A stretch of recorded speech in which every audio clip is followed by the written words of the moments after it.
자, 머신 러닝, 머신, 기계, 러닝, 학습, 기계 학습. 앞에 그림에 이런 게 있죠. 인공지능이라고 AI. 이게 굉장히 큰 범위고요.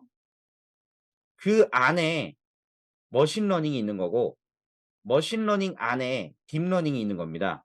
그래서 인공지능은 어차피 사람을 따라서 사람이 생각하는 것들을 본떠서 뭔가 우리가 필요한 것들을 좀 편하게 할 수 있게 하려고 만들어진 녀석이고 그 안에 그것들을 만들기 위한 여러 가지 방법들이 있는데 그게 이제 머신러닝 기법들인 거고요. 그 머신러닝은 자체가 그냥 컴퓨터가 스스로 학습한다 이런 이야기가 들어가 있는데 그걸 베이스로 해서 조금 더 딥하게 좀 더 딥하게 특정한 분야에 대해서 좀 더 깊이 학습을 하고 거기에 필요한 데이터들을 잘 처리할 수 있게 하는 그런 방식을 말합니다. 데이터 분석을 할 때 이 인공지능 기법을 활용하는 겁니다. 이거 새로운 지식도 아니고요. 수학 쪽에서 원래 있던 거예요, 이런 개념들이. 근데 그걸 사용할 수가 없었죠. 왜? 컴퓨터가 후져서. 생각은 되는데 그걸 실제로 컴퓨터를 이용해서 학습을 시키고 뭔가 하려니까 컴퓨터 성능이 떨어지는 거예요.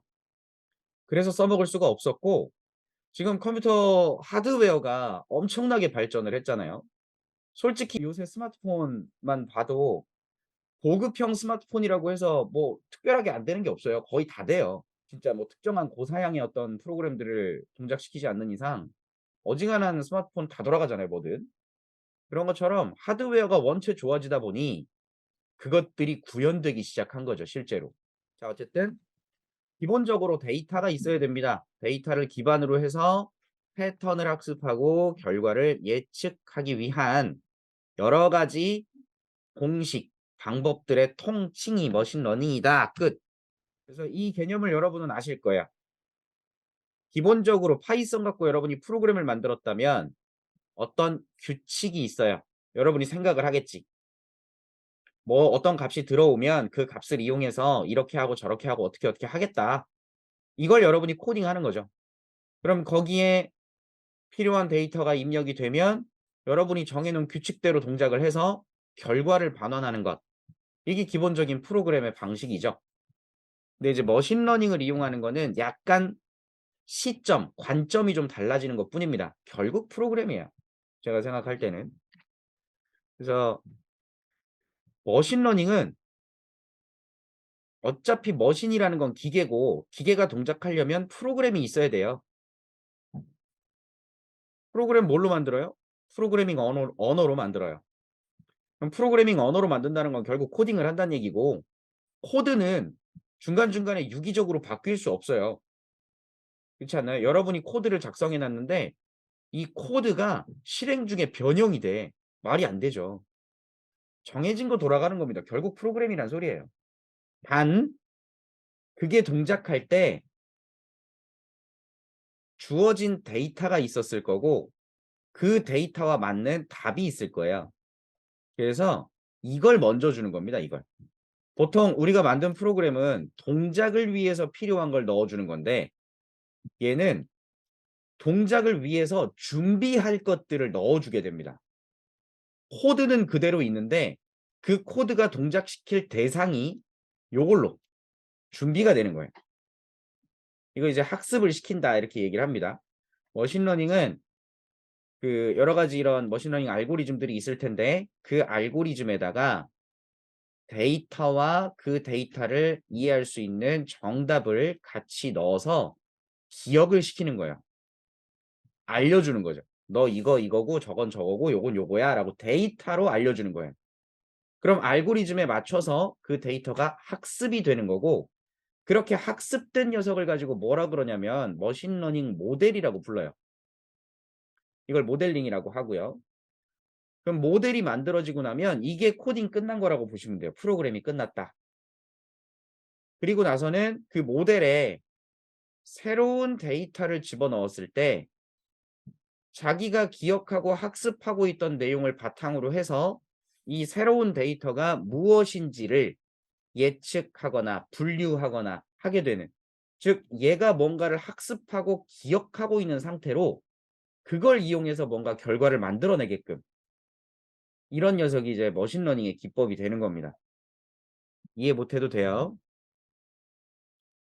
그래서 머신러닝은 기계가 결국 프로그램이 지 스스로 학습해서 변수들 간에 학습할 때 전달된 데이터들을 가지고 이제 변수라고 얘기를 할 수 있고요.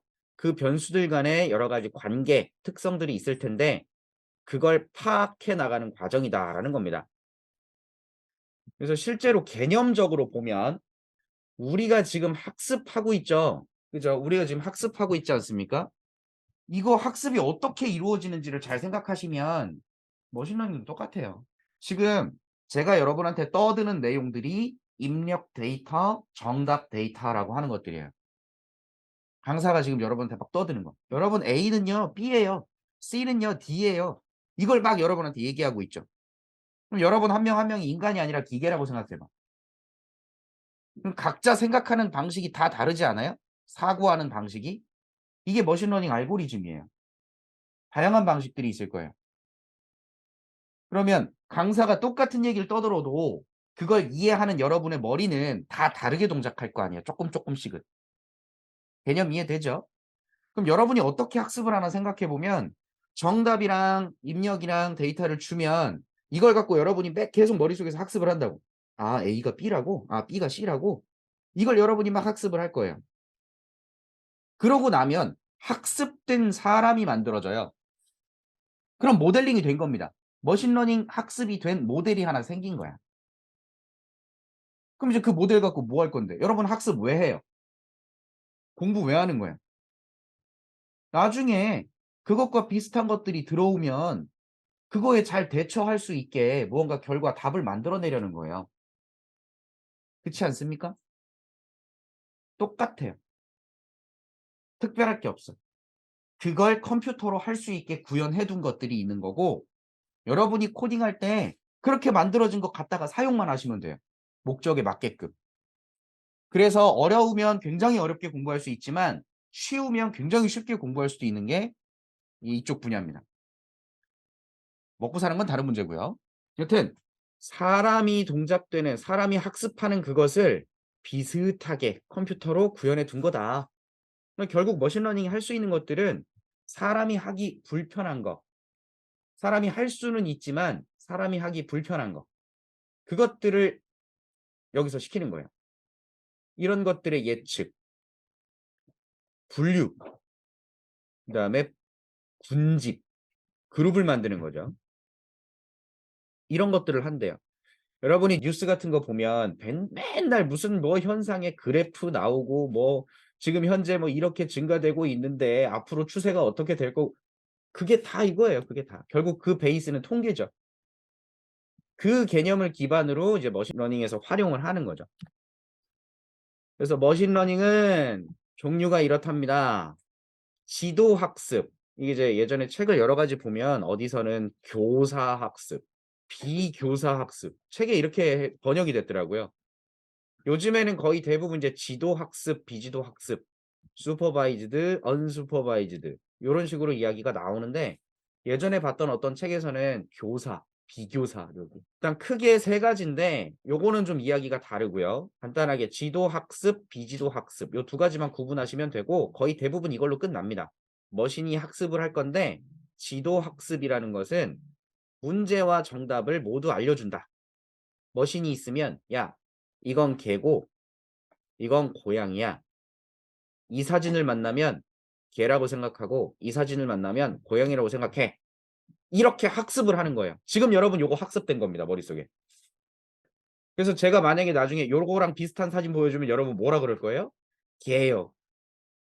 이거랑 비슷한 사진 보여주면 고양이요. 이렇게 얘기를 하겠죠. 그렇게 동작시키게 만들자는 게 지도학습이에요. 그럼 비지도학습은 뭐냐? 답 없음. 그냥 여러분한테 제가 사진을 무작위로 뿌려요. 개 사진, 고양이 사진, 뭐 토끼 사진, 무슨 사진 막 사진을 막 여러분한테 줍니다. 그럼 여러분이 할 일은 뭐냐면 그렇게 주어진 사진 데이터가 있을 때 그 사진 데이터를 비슷한 부류로 나누는 거예요. 비슷한 부류로. 그럼 가만 보니까 요렇게 생긴 애들, 요렇게 생긴 애들이 있고 이렇게 생긴 애들이 있고 이렇게 생긴 애들이 있더라. 근데 그게 정답일 수 있을까요?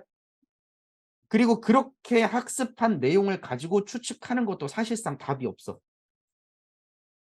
그건 결과를 보고 판단해야 돼. 비지도 학습은 그런 기법을 말합니다.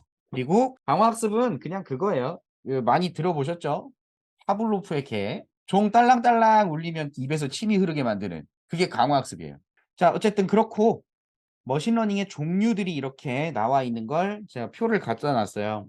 머신러닝은 크게 두 가지로 지금 분류가 된다. 강화학습 제외하고 지도학습, 비지도학습 이렇게 나눠진다고 했는데 뭘 갖고 나눠지냐면 답이 있냐 없냐 가지고 나눠요.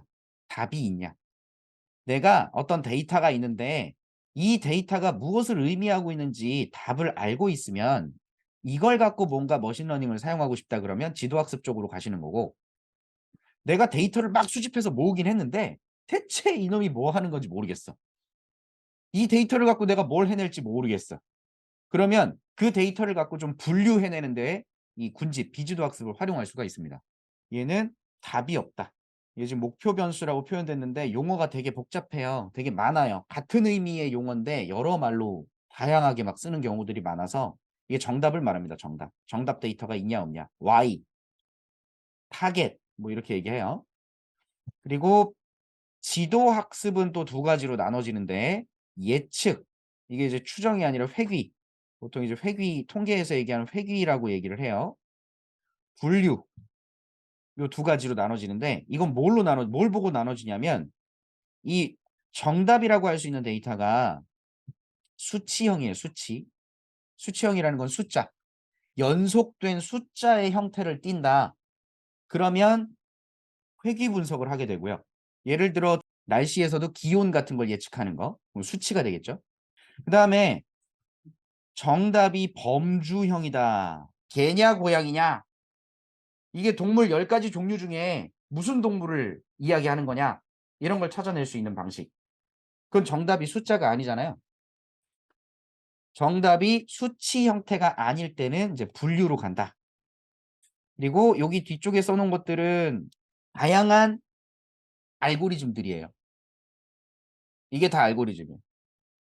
KNN 알고리즘, 디시전 트리, 유명한 거 많이 쓰이는 거, 로지스틱 회귀, 랜덤 포레스트, 그다음 여기 회귀 분석할 때는 선형 회귀.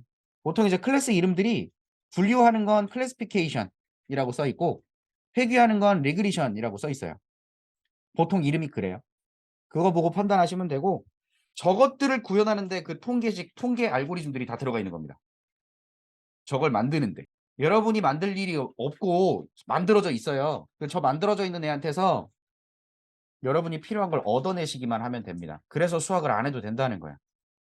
근데 정말 전문가가 되고 깊이 들어가시려면 수학을 해야 되겠더라고요. 제가 공부를 해보니까 수학을 알고, 그러니까 통계 쪽 수학을 좀 알고 하는 거랑 모르고 하는 거랑은 차이가 생기더라고요.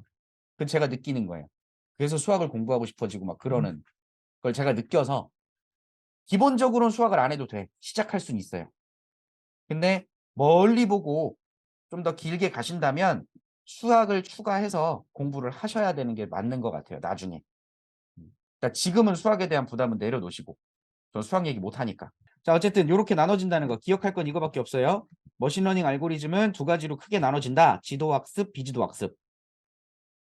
지도학습, 비지도학습을 나누는 기준은 정답이 있냐 없냐 이걸로 나눠지고 정답이 없을 때는 보통 군집 분석을 할 때 활용한다고 보시면 됩니다. 그걸 위해서 차원 축소도 하고 그다음에 그 데이터들 간에 얘네들끼리 무슨 연관이 있나 이런 걸 판단하는 데 비주도 학습을 사용하는 거고 보통은 존재하는 데이터를 가지고 거기에서 뭔가를 뽑아내려고 하는 게 일반적이기 때문에 정답 데이터도 분명히 있을 거고요. 왜냐하면 도메인 내에서 우리 고객들이 이걸 사는 사람들이 많고 이걸 사는 사람들이 뭘 사는지 알고 싶어. 그럼 요거 갖고 추정하는 거, 요거 갖고 분석하면 돼요. 예측하는 거. 그래서 예측하려고 하는 데이터가 정답 데이터가 수치형이면 회귀하는 거고 범주형이면 수치로 연속된 수치로 나타낼 수 없는 값들이라면 분류를 하는 겁니다. 그때 사용되는 알고리즘들은 다 있으니까 그냥 쓰시라는 거고 쓰는 것도 되게 쉬워요. 함수 서너 개만 쓰면 돼. 그래서 응용하는 분야는 분류. 여기서 머신러닝 공부하실 때 나오는 클래스는 여러분이 파이썬 공부할 때 봤던 객체지향의 클래스랑 의미가 달라요. 개념이 좀 다릅니다. 내가 지금까지 키웠던 동물들, 내가 알고 있는 동물들을 봤을 때 뭐 한 10종류가 있다고 칩시다. 그러면 그 10종류를 놓고 봤을 때 그놈 한 놈 한 놈 한 놈을 클래스라 그래요. 분류할 수 있는 기준 범주 하나하나를. 그걸 클래스라고 부릅니다. 파이썬의 클래스가 아니라. 그래서 뭐 이런 분류할 때 사용하기도 하고, 그다음에 비지도 학습에서 보통 이렇게 하죠. 클러스터링. 아까 그룹 나눈다 그랬는데 그룹을 한 덩어리 한 덩어리 나누면 그거 하나하나가 클러스터예요. 이 클러스터라는 용어가 원래 IT 용어 쪽인데 클러스터가 이걸 클러스터라 그래요. 뭐 생각나요? 포도 알이 송글송글 맺혀 있는 그 동글동글한 거 있죠. 그거를 클러스터라 그래요. 그래서 서버들 여러 개 연결해 갖고 얘네들을 묶어서 뭔가 동작을 시킬 때 클러스터링 한다. 이중화할 때 그런 이야기도 하는데 그 개념이 지금 여기에도 쓰인 거죠. 묶음, 그룹을 나눠주는 거. 여러분이 이 클러스터링에 노예가 되고 계시잖아요. 저 뭐야 티빙, 쿠팡, 뭐 넷플릭스, 웨이브 등등 하다못해 유튜브 다 알고리즘의 노예죠, 여러분. 그 알고리즘이 뭐냐면 추천, 군집 만들어서 이런 사람들 부류, 저런 사람들 부류, 아 이 사람들은 이런 영화 많이 보네. 그런 사람들 부류가 있단 말이에요. 그런 부류들을 나눠놓고 이 부류에 해당하는 사람인데 다른 사람들은 다 봤는데 걔는 그걸 안 봤어. 그럼 그거 추천해 주는 거거든. 그럼 여러분은 그걸 보면 볼 수밖에 없어. 왜? 나랑 비슷한 성향을 가진 사람들이 많이 보던 영화니 나도 그걸 보고 끌릴 수밖에 없는 거고 데이터가 얘기해 주는 거라 정확하죠, 거의 진짜. 솔직히 시간이 없어서 안 보게 되는 거지. 계속 거슬린다고 눈에 띈다고. 어떻게 귀신같이. 신기해요. 여러분이 유튜브 보는 것도 어떻게 분석했는지 이상하게 요즘에 내가 관심 있는 분야들이 자꾸 떠. 못 보던 애들이. 그래서 그런 걸 활용해서 추천에도 응용할 수 있고 미래를 예측해 볼 수 있는 회귀. 주가 변동을 예측해서 진짜 주식 대박이 났으면 좋겠는데 주가는 정말 어려운 겁니다. 주식을 예측하는 거는 변수가 너무 많기 때문에 사실상 기상 예보하는 거랑 똑같아요. 정말 답이 없는 거예요. 자, 그리고 뭐 차원 축소라는 게 있다는데 이것도 개념적으로 보면 정말 단순하게 얘기하면 이런 걸 얘기하는 거예요. 자, 사과를 분석하고 싶은데 그 사과가 너무 커. 우리가 살고 있는 세상은 기본적으로 3차원입니다. 3차원인데 여러분 눈에 보이는 건 2차원밖에 안 보여요. 우리 눈에 이 사과는 2차원으로 보이겠죠. 근데 개미는 앞뒤밖에 모른다고 합시다. 개미는 1차원에 산다고 생각해 봐봐요. 그럼 개미가 봤을 때 사과는 어디까지 보이냐면 요만큼만 보일 거예요. 개미가 보는 사과는. 그러면 우리가 보는 사과와 개미가 보는 사과는 다른 사과인가요? 사과는 사과잖아. 전체가 보이지 않을 뿐이지 서로 보이는 범위가 다를 뿐이지 내가 보는 사과도 빨간색이고 아삭아삭하고 맛있을 거예요. 근데 개미가 보는 사과도 그만큼만 보일 뿐이지 사과의 특성은 똑같이 빨갛고 아삭아삭하고 맛있을 거라고. 이해되세요? 즉 우리가 분석할 데이터를 가지고 이야기를 할 때 보통 이제 표를 그려요. 여러분이 데이터 프레임 다 지금 만져보셨으니까 이렇게 표를 그렸을 때 내가 예측하고자 하는 또는 분류하고자 하는 어떤 데이터가 있으면 그걸 정답이라고 불러요. 이걸 Y라고 합니다. 그리고 그것과 관련되어 있는 나머지 변수들 얘네들을 X라고 얘기를 하고 얘네들은 독립된 변수다. 설명하는 변수다. 피처다. 특성이다. 속성이다. 이렇게 얘기를 하고요. 그 X들을 가지고 Y라는 걸 판단할 수 있는지를 확인해야 돼요. 그래야 이게 그 목표 변수, 타겟 변수, 정답 변수 이런 게 되는 거거든요. 근데 A라는 애가 있고 B라는 애가 있고 C가 있고 D가 있을 때 이 속성 하나하나가 차원입니다. 저 속성 하나하나가. 즉, 저 변수가 많아지면 적어도 2개까지는 2차원인데 이건 그래프로 그리기가 쉽다고.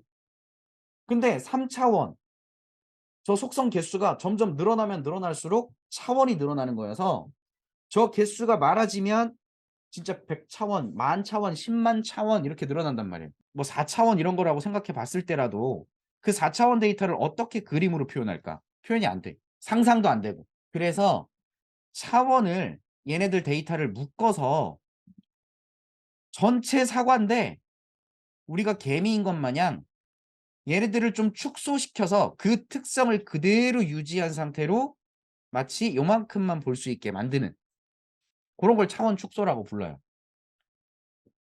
Y를 설명하기 위한 이 변수들이 너무 많으니까 그걸 그냥 막 잘라서 다 갖다 버려버리면 안 되고 그냥 자르면 안 되고 그 특성을 유지한 채로 차원만 바꾸는 거예요. 차원만.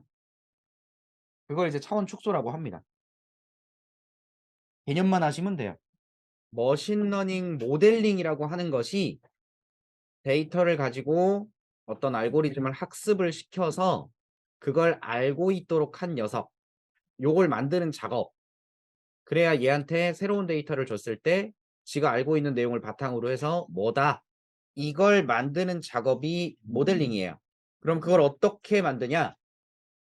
상상을 하시면 됩니다. 상상. 여러분이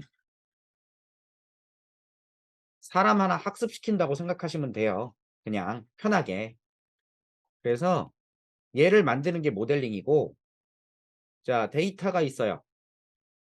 데이터가 있는데 그 데이터는 레이블이 있답니다. 원시 데이터에는 레이블이 있대요. 레이블이 뭐냐면 정답이에요. 아까 얘기한 Y. 이렇게 용어가 정답 데이터라고 얘기를 하기도 하고 타겟 데이터라고 얘기를 하기도 하고 Y라고 하기도 하고 말이 되게 여러 가지입니다. 그래서 귀찮은 거예요. 짜증나고 공부할 때. 여튼 이런 데이터가 있으면 그 데이터를 전처리를 해야 돼요. 깔끔하게 만들어야 된다는 거지. 데이터를 깔끔하게 만들고 그렇게 깔끔하게 만든 다음에 이걸 분할을 합니다. 요만큼은 훈련용 데이터. 얘한테 가르쳐 주는 거야. 야, 이거 이거고 저거 저거고 이거 저거고 이거 저거야. 그리고 나머지 조그만 데이터는 나중에 얘가 잘 학습했는지 테스트를 하는 거죠. 이걸 제가 머신러닝 공부하면서 재밌었던 건 뭐냐면 야, 진짜 사람이 생각하는 거 그대로를 그냥 다 만드는구나. 컴퓨터로 IT 쪽에선 다 그렇게 하고 있구나. 이걸 만드는 건 어렵죠. 만드는 건 어렵고 거기에 들어가 있는 원리나 이런 것들을 다 이해하고 써먹기는 너무 어려워요. 근데 개념적으로 봤을 때는 누구나 다 이해할 수 있는 거더라. 왜냐하면 저는 사람을 학습시키는 사람이잖아요. 제 직업이. 그러면 내가 하는 행동을 지금 얘가 하고 있더라니까. 머신러닝 하는 그 내용들이. 그래서 제가 막 공부를 해요. 내가 이걸 이 사람들한테 이걸 열심히 강의를 해서 이걸 사람들이 좀 이해했으면 좋겠다. 준비를 한단 말이에요. 그러면 예제 문제가 있고 실제 테스트를 위한 문제가 있을 거 아니에요. 당연히 그렇지 않겠어요? 내가 강의를 위해서 만들어 놓은 데이터가 있을 거고 그래서 이걸 갖고 사람들을 막 학습을 시켜. 이렇다 저렇다 막 얘기를 해줘. 그리고 나면 이 사람들이 잘 이해를 했는지 확인하려면 시험을 보죠. 그 시험 볼 데이터가 테스트 데이터예요 그냥. 대단한 게 아니야. 그래서 데이터를 분할해야 되는 거고 그걸 가지고 어떤 정해진 알고리즘 이미 능력자들이 다 구현해 놨다 그랬죠. 다 클래스가 있어요. 그래서 무엇을 할 건지에 따라서 적당한 알고리즘을 선택하셔서 걔한테 학습을 시키는 겁니다. 그럼 학습을 시켰으면 모델링이 되어서 모델이 나왔을 텐데 이제 그 모델한테 테스트를 시키는 거죠. 테스트를 해보는 거예요. 잘 학습을 했는지. 그리고 이 테스트 같은 경우 이제 우리가 불편해지는 게 그런 거죠. 학습을 시켰고 테스트를 했을 때 나오는 결과가 숫자예요. 저 안에서 수치 형태로 다 계산을 해서 이게 맞는지 틀린지를 나타내는 점수가 나와. 그 과정이 내부적으로 어떻게 돌아가는지 여러분이 계산할 필요가 없거든요. 근데 거기에 집중을 해서 '야 이게 어떻게 해서 이 결과가 나오는 거야?' 계산을 하기 시작하면 어려워지는 거예요. 근데 결국 언젠가는 그런 것들도 여러분이 공부를 하셔야 되니까 "앞으로 지속적으로 수학도 좀 추가를 하셔라." 이런 얘기를 하는 거고 어쨌든 결과가 나왔는데 이 수치가 성능이 좋다, 나쁘다 이렇게 가르는 기준이 생겨요. 그 기준을 놓고 점수가 높으면 '어 괜찮네.' 그래서 이걸 가지고 써먹을 수 있는 거고 만약에 점수가 낮아요. 그럼 점수가 낮았다는 건 알고리즘을 잘못 선택한 거일 수도 있고 아니면 애초에 쓰레기 데이터가 들어갔을 수도 있고 잘못된 데이터. 그럴 수 있겠죠. 그래서 문제가 있을 것 같다, 문제가 있는 것 같다 싶으면 다시 돌아갑니다. 다시 돌아가요. 어디로 돌아갈지 몰라요. 데이터 정제부터 다시 돌아갈 수도 있는 거고, 아니면 알고리즘만 다시 선택을 할 수도 있는 거고, 아니면 학습만 다시 시켜볼 수도 있는 거고, 이건 다양합니다. 어쨌든 다시 반복을 해서 결과적으로 이 모델의 평가 점수가 높게끔 만들면 된다는 거야. 그래야 이걸 가지고 써먹을 수 있겠지. 믿을만 하겠지. 그래서 그게 결론이 나왔다 그러면 그것이 실제 최종 모델이 되는 거고, 이제 다른 새로운 데이터들을 가지고 그 모델이 예측을 하게끔 만드는 거다. 그 과정에서 데이터 전처리하는 부분에서는 원시 데이터가 있을 때 내가 사용할 데이터들, 그중에서 내가 사용할 컬럼이 있을 거란 말이에요. 전체를 다 쓸 수도 있지만 부분적으로 사용할 수도 있고, 그런 것들을 선택해야 되고, 그다음에 스케일링이라는 건 속성이 큰 것들이 있고 작은 것들이 있는데 얘네들의 범주를 맞춰주는 거예요. 비율을. 이런 것들이 이제 스케일링이라고 하는 게 있고, 차원 축소는 앞에서 이야기했던 개념이고, 이런 것들을 통해서 샘플들을 선택한다는 얘기입니다. 그리고 학습할 때는 어떤 알고리즘을 쓸 건지에 대한 모델을 선택하는 거고, 이거 용어도 불편해요. 모델이라는 말이 나오면 괜히 불편한데, 모델은 앞에서 봤던 머신러닝 알고리즘들을 다 모델이라 그래요. 알고리즘이 구현되어 있는 그 모델들. 걔네들은 규칙, 알고리즘만 구현되어 있는 거고, 그 알고리즘이 사용할 데이터를 우리가 만들어서 넣어주는 겁니다. 이미 다 구현되어 있어요. 알고리즘은. 그것들이 모델이고, 만들어진 알고리즘의 데이터를 넣어서 얘가 뭔가 온전하게 동작할 수 있게 만들어주면 그게 모델링이 되는 겁니다. 그렇게 만들어주는 작업이. 그리고 여기서 평가를 할 때 그 성능을 판단하는 점수들이 있을 거다. 성능 매트릭이 있는 거고, 그다음에 하이퍼 파라미터라고 부르는 게 이제 노가다 작업이 되는데, 하이퍼 파라미터라는 건 알고리즘이 정해져 있다 그랬잖아요. 계산 방식이나 이런 게 다 정해져 있다고. 그 정해진 알고리즘에 데이터만 집어넣어서 학습을 시키는 건데, 학습을 시킬 때 요 머신에 이 조작을 좀 가할 수가 있어요. 기본적으로 얘가 데이터를 받아서 학습을 하는데 그때 약간의 옵션을 조작하는 거죠. 그런 거예요. 여러분한테 지금 내가 강의를 막 하고 있는데 여러분이 데이터를 잘 받아들이면 좋은데 거기에 조금 좋게 받아들이게 하기 위해서 여러분한테 몬스터를 한 잔씩 준다든지 아니면 복습을 시킨다든지 이런 것들을 여러분이 스스로 할 수 있게끔 뭔가 옵션들을 더 조작하는 거예요. 그냥 강의를 해도 되지만 뭔가 추가적인 옵션들, 알고리즘마다 그런 옵션을 선택할 수 있게 하는 것들이 있어요.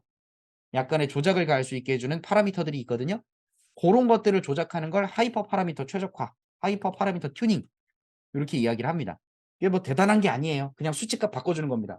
기본값은 5번 하는 건데 그걸 10번 하게 만든다거나 아니면 알고리즘 기본값을 쓰고 있는데 거기에 추가 알고리즘을 같이 쓰게 만든다거나 그냥 이런 옵션들 조금 조작해 주는 거. 그런 것들이 이제 하이퍼 파라미터 튜닝이라고 부르는 거예요. 그래서 전반적으로 이런 흐름으로 진행이 된다라는 거고요. 그래서 조금 더 디테일하게 보면 이런 얘기가 나오는 겁니다. 자, 제일 먼저 머신러닝 프로세스가 진행이 될 때는 문제를 정의하는 게 먼저래요. 문제를 정의하고 정의된 문제에 따라서 거기에 맞는 데이터를 준비해야 된다. 이게 그 뭐 시험 같은 데 나오는 하향식이죠. 하향식. 순서대로. 순서대로 문제를 정의하고 정의된 문제를 가지고 어떤 데이터를 가지고 그걸로 학습하고 검증하고 평가하고 요런 식의 흐름으로 진행된다는 건데 일단 제일 먼저 문제를 정의한다라는 부분은 데이터 분석을 왜 하는데? 뭐 때문에 하는데? 그래서 데이터를 준비하기 위해서는 문제를 정의하고 그 데이터의 형태가 어떤지 파악하고 분류를 할 건지 회귀를 할 건지 그리고 그 데이터가 실제로 어떻게 생겨 먹었는지 판단을 해야 된다. 여러분이 전처리하기 위해서 데이터 한번 뒤져보는 거 그런 작업이죠. 그리고 데이터 전처리를 한대요. 어떤 알고리즘을 쓸 거니까 그 알고리즘에 잘 맞게끔 데이터를 잘 가공해 주는 건데 데이터를 깔끔하게 만든다. 결측값 처리, 데이터 인코딩, 스케일링, 이상치 제거. 이때 과소 표집, 과대 표집 뭐 이런 용어가 있어요. 이거는 뒤에서 또 나오겠지만 데이터가 두 가지가 있는데 요 하나의 데이터가 A 데이터는 이만큼인데 B 데이터는 요만큼밖에 없어요. 그럼 이걸 가지고 학습을 하게 되면 무슨 일이 생길까요?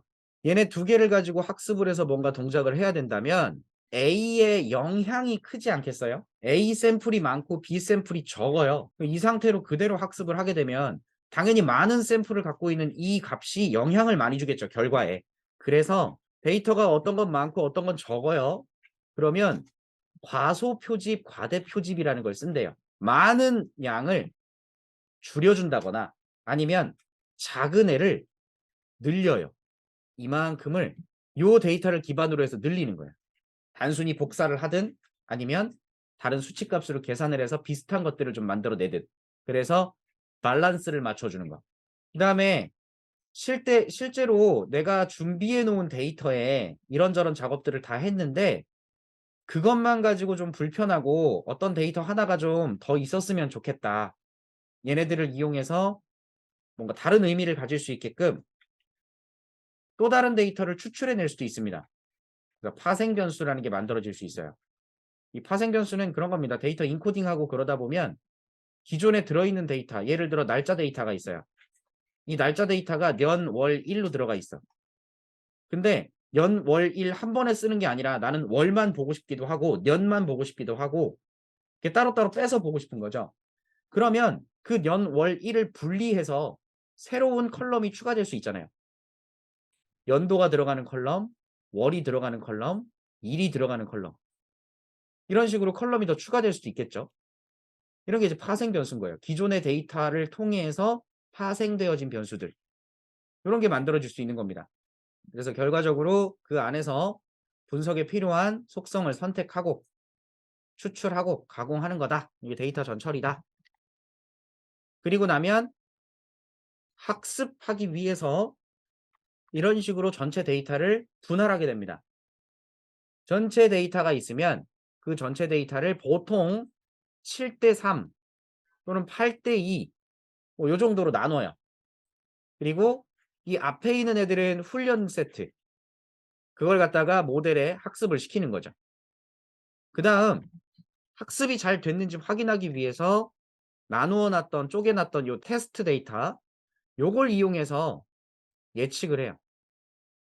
지금 여기 그림을 보시면 테스트 데이터셋 정답 빼고 요걸 가지고 예측을 시키죠. 그러면 이 녀석은 테스트 데이터셋을 가지고 예측을 했을 때 결과가 나온단 말이에요. 이 결과가 기존에 학습된 데이터를 기반으로 해서 만들어진 결과일 거니까 이 결과가 실제로 정답과 얼마나 차이가 있는지 확인을 하는 거예요. 채점하는 거죠. 채점해서 그 채점 결과 점수가 좋으면 모델링 괜찮아 이거 써먹을 수 있어. 만약에 점수가 낮아요. 그러면 다시 뭔가 문제가 있다. 그럼 데이터를 다시 전처리한다든지 아니면 모델을 다시 선택한다든지 학습할 때 파라미터를 조정한다든지 그런 작업을 하게 된다. 뭐 이런 얘기가 됩니다. 그래서 일단 데이터셋을 나눈다. 나누고 나면 학습 그리고 검증을 할 건데 모델을 선택하는 게 먼저겠죠. 지금 앞에서 정의했던 문제를 어떻게 해결해야 되는가, 뭘로 해결해야 되는가, 어떤 게 적합할지 선택해야 되고 그 종류는 대략 이런 게 있을 거다. 그리고 이제 우리가 공부할 때는 크게 문제가 없겠지만 실제 지금 작업하고 있는 테스트 환경이 되게 중요해요. 한 10년 전 컴퓨터 가지고 내가 머신러닝 테스트 할 거야 그러면 말도 안 되는 거예요. 진짜 조그만 데이터 갖고만 할 수 있어요.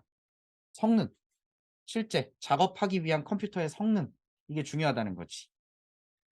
실행 환경에 따라서 전처리한 데이터 전체를 가지고 쓸 수도 있고 아니면 적당히 잘라서 작업을 할 수도 있을 거고 보통 이제 빅데이터라고 얘기하면 몇 만 단위의 건이거든요. 데이터 수가 몇 만 단위. 뭐 정확하게 몇 개 이상이 빅데이터다 이렇게 정의하는 건 좀 애매해요. 그 만 단위의 데이터를 가지고 뭔가 작업을 하시게 되면 우리가 쓰는 컴퓨터 수준으로는 좀 힘들어요. 그러니까 시간이 오래 걸려.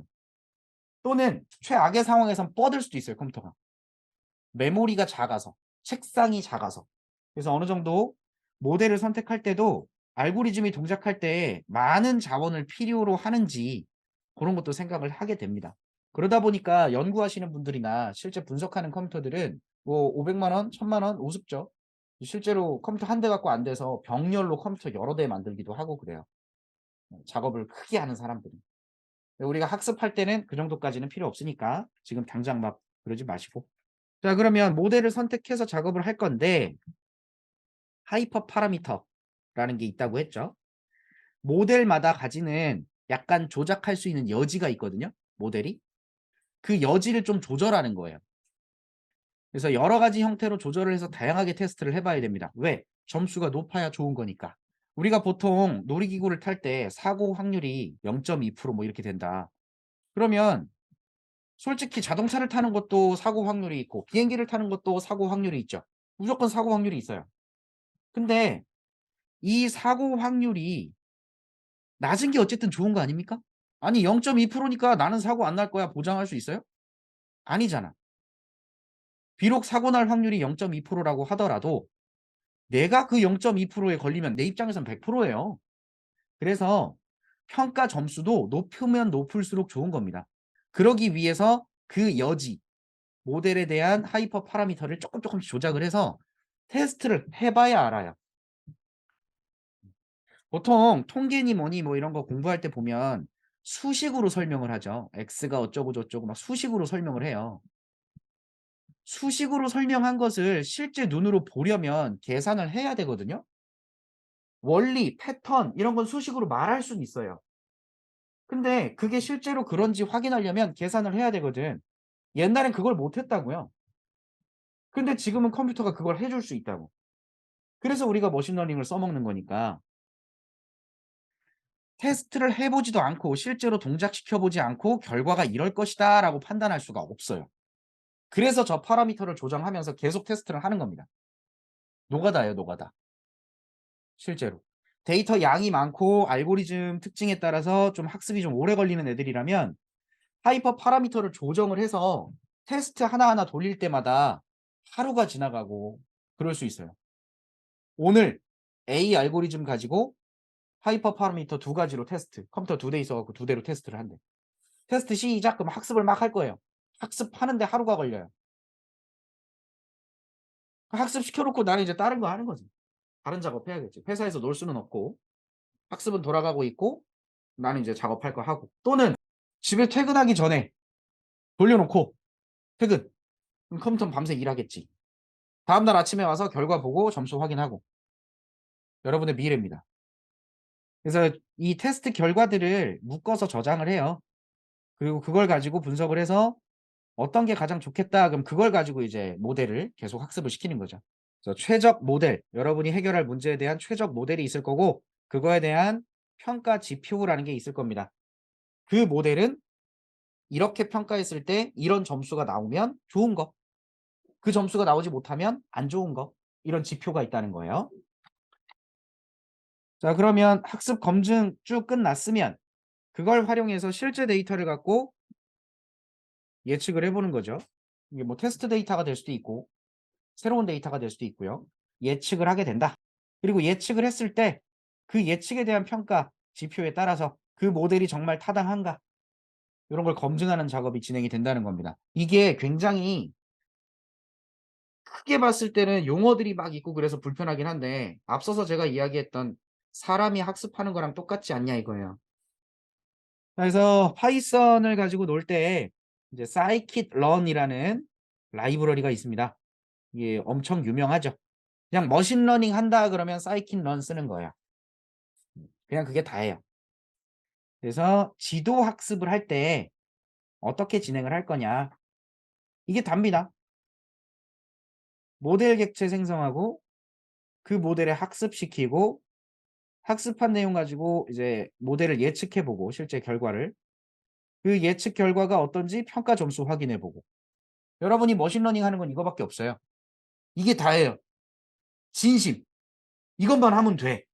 근데 이거 하기 전에 뭐 해야 되죠? 데이터를 파악해야 돼요. 일단 첫째.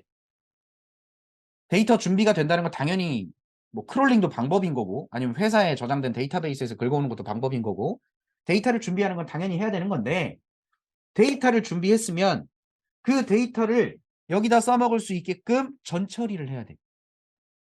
전처리를 하려면 뭘 지울 거고 뭐가 이상치고 뭐가 문제가 있고 뭐가 좋은 거고 데이터를 확인해야 되겠죠. 그래서 일단 데이터를 탐색하는 거예요. 이 데이터가 어떻게 생겨 먹었고 뭐가 들어있고 이런 걸 판단하고요. 거기에 맞춰서 이거 분석할 때 이건 필요하고 이건 필요 없고 분석하기 위해서 필요한 부분들은 잘 맞춰주고 스케일링하고 표준화하고 정규화하고 막 그러는 거야. 인코딩 할 거 있으면 인코딩하고. 그 전처리 과정이 끝나서 클린한 데이터, 깔끔한 데이터가 만들어지면 그때부터는 금방 끝나는 거죠. 즉 여러분의 머신러닝 공부는 이 머신러닝 알고리즘을 공부하는 게 아니에요. 그냥 쓰면 되는 거고요. 다 만들어져 있는 거 쓰면 되고 문제는 그걸 사용하기 위해서 데이터를 가공해야 된다는 거죠. 동네 마트에 가서 내가 요리를 하기 위해서 요리 재료들을 막 살 건데 거기에 당근, 파, 뭐 등등 재료들 막 흙 다 묻어 있고 막 뿌리 다 있고 시든 애들도 막 있고 그것들을 전 처리를 해야 되는 거. 그게 여러분의 주 업무가 될 거예요. 왜? 전 처리가 끝나고 나면 할 건 정해져 있거든. 수학 안 해도 된다고. 그냥 이 함수 불러서 결과 점수가 뭔지 보고 그 점수가 몇 점 이상이어야 좋은 거야, 나쁜 거야. 이게 다 정해져 있어요. 그걸 갖고 설명만 하면 돼. 설명할 때 그래프 시각화 할 거 있으면 좀 보여주고. 즉 데이터 전처리가 여러분의 주 업무가 될 거다. 머신러닝은 무서워하지 마라. 계속 똑같은 이야기 하는 겁니다. 자, 지도학습은 이렇고요. 비지도학습은 이렇습니다. 뭐가 달라요? 정답이 없죠. 그리고 예측 평가도 없네요. 딱히. 그럴 수밖에 없는 게 정답이 없는데 어떡할 거야. 그게 맞는지 아닌지는 실제로 그걸 판단해 봐야 아는 거예요. 그래서 훈련 데이터셋, 테스트 데이터셋 이렇게 나눠 놓고 훈련 데이터셋 갖고 모델을 학습을 해서 그 모델이 어떤 결과를 냈는지 확인을 해서 그게 내가 원하는 형태의 결과라면 그걸 써먹는 거고 그게 결과가 안 맞으면 못 쓰는 거고 얘는 더 단순하죠. 모델 객체 생성하고 학습하고 트랜스폼 이게 다예요. 더 단순해요. 딱 요것만 기억하시면 됩니다. 이거 두 가지가 그냥 여러분이 지금 앞으로 공부하는 내용의 핵심이에요. 그 흐름이 이렇게 돌아간다. 자, 그래서 앞에 데이터 분할하는 개념이 있었잖아요. 테스트 데이터, 훈련 데이터 이렇게 나누는 작업. 그걸 여러분이 직접 하시게 되면 되게 불편하겠죠. 데이터 프레임에서 뭐 몇 개가 있는지도 모르는데 그중에 3분의 2는 훈련용, 3분의 1은 테스트용. 이거 여러분이 일일이 다 나누는 필요가 없어요. 함수가 있습니다. 트레인 테스트 스플릿이라고 하는 게 있는데 이 함수를 이용하면 얘한테 여러분이 데이터셋을 주고 이거를 몇 퍼센트로 나눠줘 라고 하면 얘가 알아서 네 덩어리로 나눠줍니다. 알아서. 그래서 있는 거 그냥 쓰시면 돼요. 그래서 파라미터들이 몇 가지가 있는데 쟤네들을 쓰면 결과를 어떻게 나눠줄 거다 이렇게 써져 있는데 나중에 써보면 알고. 자, 개념은 이래요. 왼쪽에 보이는 덩어리를 전체 데이터라고 봤을 때 그 전체 데이터를 설명 변수랑 종속 변수를 일단 나눈다고 하는데 요게 이제 x들이 되는 거고요. 종속 변수는 y가 되는데 이 x들이 변하면 y한테 어떤 영향을 준다. 그걸 찾는 거거든요. 그래서 여러분이 갖고 있는 데이터 중에서 이 변수들이 수치가 어떨 때에 요 수치가 어떻더라. 이걸 여러분이 나눠주는 거예요. 그러다 보니까 이걸 종속 변수라고 하죠. 독립 변수, 설명 변수 뭐 이렇게 얘기를 하고 종속 변수는 종속돼 있다는 얘기예요. 뭐에 종속됐는데? 얘네들한테 종속돼 있다고. 쟤네들이 변경되면 나한테 영향을 준다. 이런 관계가 있다. 그러면 이렇게 선택을 하고 나면 그걸 훈련할 데이터, 여기가 훈련, 여기가 테스트 이렇게 나눕니다. 트레인 테스트 스플릿이라는 함수가 이렇게 나눠준다는 거예요. 우리가 야 이거 x고 요게 y거든 요거만 얘기해주면 돼. x가 뭐고 y가 뭐다 라고만 얘기해주면 이 함수가 알아서 7대3, 8대2 이런 것들이 이제 앞에 있던 파라미터를 가지고 조작을 할 수 있고요. 그렇게 해서 두 가지로 나누는데 거기서 끝내는 게 아니라 훈련 데이터에 대한 정답 요거 당연히 매칭시켜야 되고 나중에 테스트할 때 테스트는 이것에 대한 결과 갖고 테스트를 할 거잖아요. 그 결과가 잘 맞는지 마지막 채점할 때 쓰는 이렇게 4등분이 돼요. 그래서 보통 이름들이 되게 다양하거든요. 공부하다 보면 책을 볼 때마다 다 달라요. 용어 때문에 헷갈려요. 용어 때문에. 같은 말이거든요. 같은 말인데 예제나 책이나 여러 가지 코드를 보다 보면 사람들이 하는 말이 다 조금씩 달라요. 다 똑같은 건데. 그래서 헷갈리지 마십시오. 입력하는 데이터 그리고 정답에 해당하는 데이터 타겟이라고 불러요. 타겟. 목표 변수 뭐 이렇게 얘기하기도 하고 요런 용어들 헷갈리지 않게 잘 정리해 주시고 그래서 실제 데이터를 갖고 본다면 이렇다는 거예요. 전체 데이터가 있을 때 여기 이게 와인 판별하는 데이터인데 알코올 도수가 9.4에 당도가 1.9에 pH가 3.51일 때는 얘가 이게 화이트 와인이었나 그럴 거예요. 화이트 와인이더라. 얘는 분류할 때 쓰는 거여서 화이트 와인은 0이고 1은 레드 와인이고 뭐 그런 식으로 나눠져 있을 겁니다. 0 아니면 1인 거야. 클래스에는. 그래서 앞에 있는 이것에 따라서 화이트 와인인지 레드 와인인지를 판단하는 거죠. 그래서 이 데이터를 가지고 어떤 모델을 학습시켰을 때 그 학습된 모델한테는 이것만 얘기하는 거죠. 야, 알코올 도수가 9.8에 당도는 1.9에 pH는 3.16인데 이거 레드야 화이트야? 이걸 물어보게 되는 거지 모델한테. 그럼 그걸 가지고 아 이거 화이트예요. 아 이거 레드 와인이에요. 이걸 얘기해 줄 수 있게 만드는 거죠. 그렇게 하기 위해서 모델한테 데이터를 줄 때 이 트레인 테스트 스플릿을 호출하게 되면 걔가 이렇게 나눠 준다는 거예요. 그 전체 데이터에서 딱 나눠 가지고 대략 7대 3 뭐 이렇게 결정을 해서 요게 훈련 데이터, 요건 그 훈련에 대한 정답 데이터. 요거는 테스트 데이터, 그 테스트 데이터의 정답 데이터. 그러면 요걸 가지고 학습을 하고 학습된 모델은 요걸 가지고 테스트를 하고 테스트의 결과는 이걸로 채점을 하고 채점된 결과가 점수가 어떻냐 그거 가지고 모델을 평가한다는 거예요. 상식 아니에요? 찬찬히 뜯어보면 뭔가를 학습시키고자 했을 때 잘 학습됐는지 확인하고 싶고 자 그러면 그렇게 학습된 내용을 검증하는 작업을 할 때 여러 가지 검증 기법이 있는데 자, 교차 검증이라는 게 뭐냐면 우리가 훈련 데이터로 학습을 시키고 그다음에 테스트 데이터 가지고 잘 됐는지 확인한다 그랬는데요. 한 번만 확인하는 것 가지고 신뢰할 수가 없죠. 그래서 자격증 시험이 신뢰가 안 되는 거죠. 맞아요? 머신러닝 모델이 잘 동작하는지 아닌지 결과를 봤을 때 한 번 시험 봐서 한 번 테스트해서 이 점수가 좋다라고 신뢰하기가 어렵다는 거예요. 여러분이 보는 정보처리 기사 시험 같은 거 정보처리 기사 시험이 필기 실기가 아니라 그냥 똑같은 시험을 5번 봐서 평균 몇 점 이상이어야 합격이야. 그러면 어느 정도 신뢰할 수 있지 않아요? 한 번 시험 봐서 60점 딱 넘는 사람이랑 똑같은 시험을 5번 봐서 평균 60점이 넘은 사람이랑 완전 레벨이 다른 거 아닙니까? 당연히 그렇겠지. 운으로 5번 다 60점 넘기기 쉽지 않을 거 아니야. 대충 공부에서는. 그걸 하자는 게 교차 검증이에요. 교차 검증은 여러 번 하자는 겁니다. 여러 번. 근데 문제가 뭐냐면 우리가 준비한 데이터 세트가 하나밖에 없을 거 아니야. 그렇지 않아요?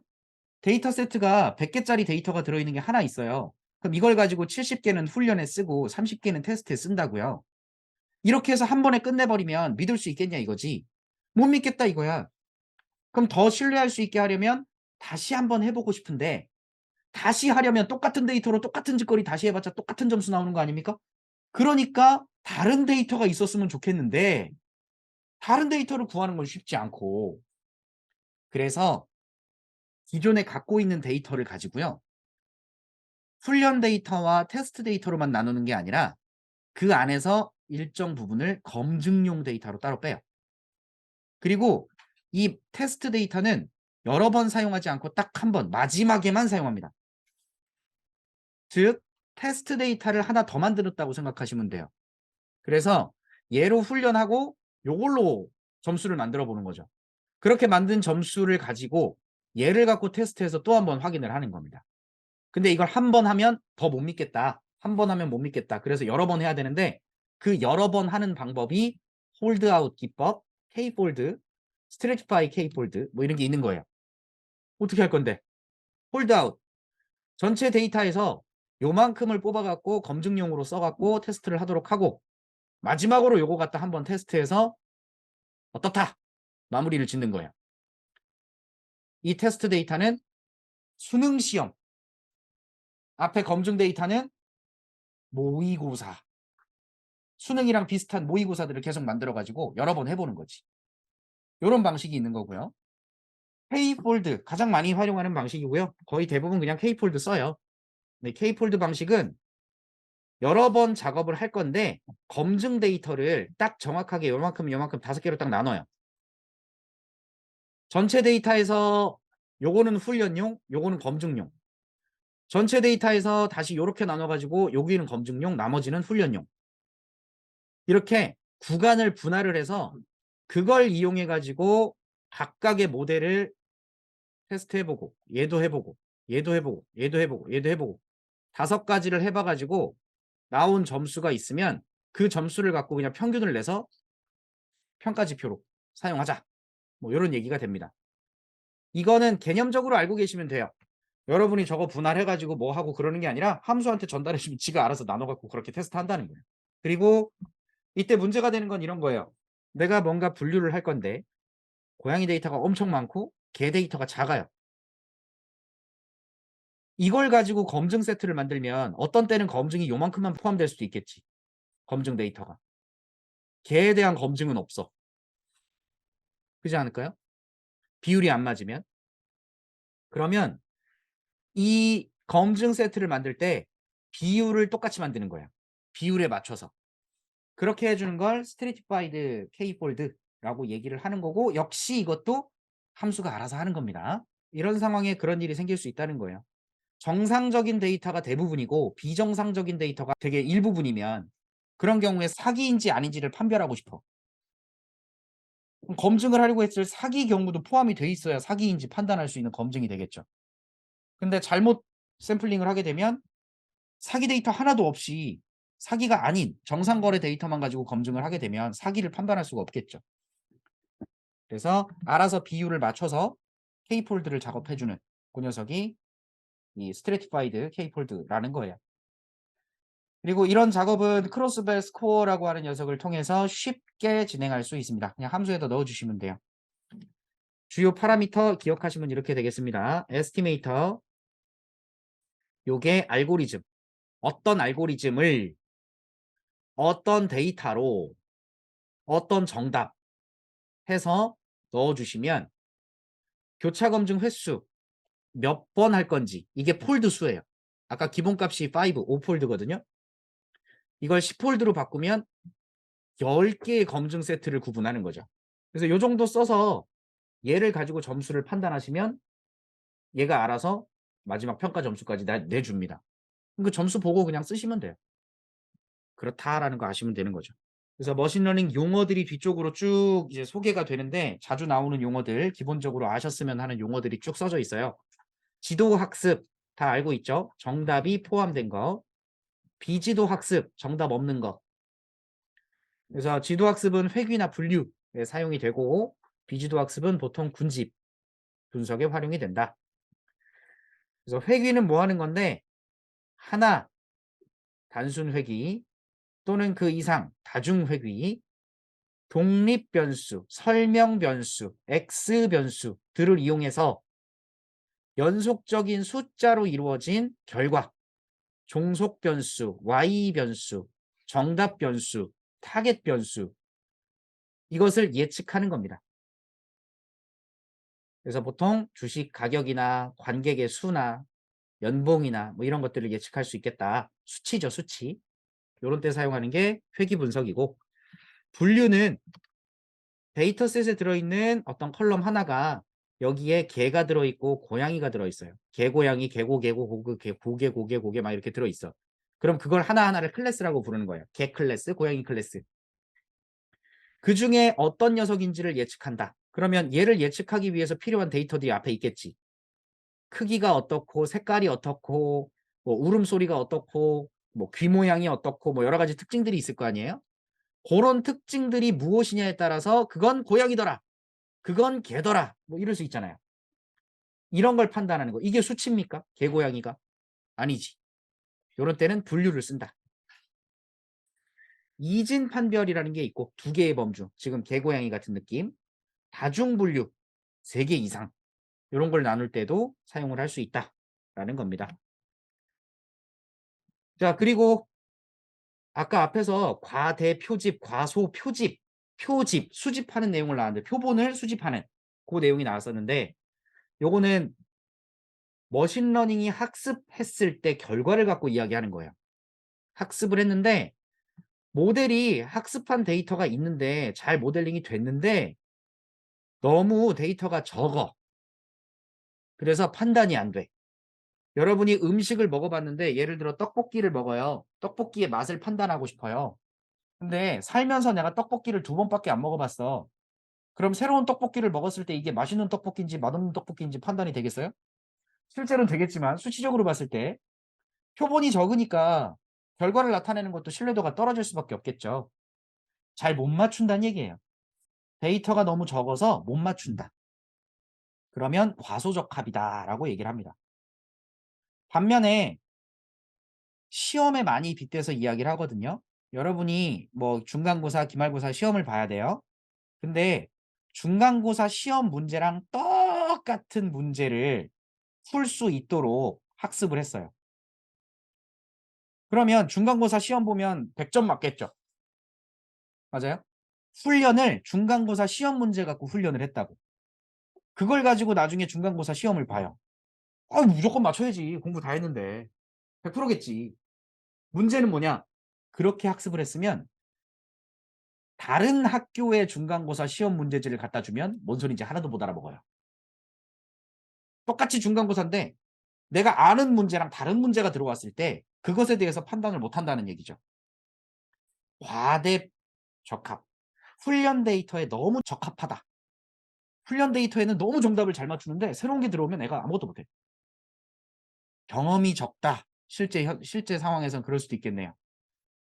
내가 A라는 회사에서 평생을 몸담고 있었어요. 근데 그 회사가 망했어. 똑같은 업종인데 B 회사로 갔어요. 거기 가서 이 사람이 잘 적응할 수 있겠냐? 물론 할 수도 있겠지만 어느 하나의 회사에 최적화된 인재라면 다른 회사에 갔을 때 그쪽에서 일어나는 돌발적인 상황들, 예상하지 못했던 상황들에 대해서 어떻게 하지 못하겠지. 이런 게 이제 과대적합이라고 이야기를 하는 겁니다. 그래서 각각 해결하는 방법은 단순하니까 복잡하게 만드는 거고요.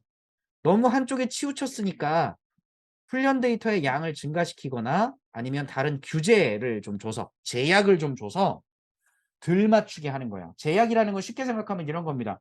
아까 우리 학교 중간고사를 시험 볼 건데 우리 학교 중간고사 문제를 똑같은 거를 갖다가 학습을 했으면 여기에 100% 맞는다는 거잖아요. 그럼 여기다가 규제를 준다는 건 그런 거예요. 다른 학교의 중간고사 문제 몇 개씩 갖다가 여기다 끼워 넣어주는 거지. 얘가 100점을 못 맞게. 규제를 한다는 거예요. 규제. 너무 잘하니까 조금 못하게 만들자는 거지. 그게 규제예요. 그러면 이 중간고사에 대한 시험 점수는 당연히 100점 맞을 수가 없을 거고 대신 다른 학교의 중간고사 데이터를 갖다 넣었을 때 거기에 대해서도 좀 판단할 수가 있겠다라는 거죠. 좀 더 보편적으로. 그런 작업을 해서 과대적합을 해결할 수 있다. 그래서 그림으로 표현하면 이런 식으로 나와요. 수학 못하시는 분들, 수학 모르는 사람들, 나 같은 사람들이 이런 거 보면 또 뭔 소리 하는 거야 이러거든요. 회귀 분석은 데이터의 분포가 있을 때 그걸 설명하기 좋은 하나의 직선을 만드는 겁니다. 자, 데이터 분포를 설명하기 위해서 야, 이 데이터들은 보통 이래. 말이 되나요? 야, 데이터가 이렇게 막 있어. 여기 막 이렇게 데이터가 있는데 이 데이터들 다 이렇더라고. 일반화시켜서 설명하는 거거든요. 안 맞죠? 덜 맞는 거예요. 덜 맞는. 학습 데이터가. 그러니까 이렇게 되면 새로운 데이터가 들어왔는데 그 데이터가 여기 있어요. 그러면 이 데이터가 요 선 가지고 설명이 되냐 이거지. 말이 안 되잖아. 어디에 갖다 놔도 애매한 거야. 여기에 같이 갖고 왔다고 해서 이 회기선 가지고 이걸 설명한다. 아니 그럼 이거랑 이거랑 무슨 차이인데? 얘는 먼데? 얘는 가까운데? 일관성이 없어지죠. 그래서 과소적합은 이런 상황이 된다. 과대적합은 반대로 이 분포들은 야 이렇더라. 이렇더라. 아주 정확하게 그냥 얘기를 해버리는 거지. 아니 이러면 새로운 데이터가 이렇게 들어왔어요. 이거 뭔데? 뭐라고 설명할 건데 이거. 그렇지 않아요? 어떤 때는 설명이 잘 될 수도 있고 어떤 때는 설명이 아예 안 되고 이럴 수 있겠죠. 마찬가지 분류에서도 과소적합, 과대적합이 이런 그림을 나타내요. 데이터가 지금 X랑 동그라미가 있는데 분류라는 건 선을 그어서 구분 짓는 겁니다. 이렇게 구분하면 대충 구분한 거지. 대충. 그죠? 새로운 데이터가 들어왔는데 X가 여기 있어요. 그럼 잘 구분했다고 판단할 것 같은데 새로운 데이터가 들어왔는데 O가 여기 들어가 있어. 오 분류 잘했어. 그거 X야. 뭐야 이게? 왜 나눴는데? 이런 게 이제 분류에서의 과소적합. 과대적합은 어때요? 아주 정확하게 분류를 하고 있죠. 그냥 아주 정확하게. 아주 정확하게 분류를 하니까 X가 들어왔을 때 여기 들어오면 무조건 틀린 거. X가 여기 들어왔어. 이거 맞는 거 아니에요? 맞게 분류한 거 아니에요? 그러니까 X가 여기에 O가 들어오면 이거 O예요, X예요. X라고 판단할 것 같아. 그러니까 틀렸다. 이거 잘못했다. 근데 얼추 맞거든요. O 쪽에 있거든. 과대적합은 이런 겁니다. 일반화시킨다는 건 대충 그 정도, 대략 그 정도 비스무리하게 설명할 수 있어야 정상적인 상태라는 거예요.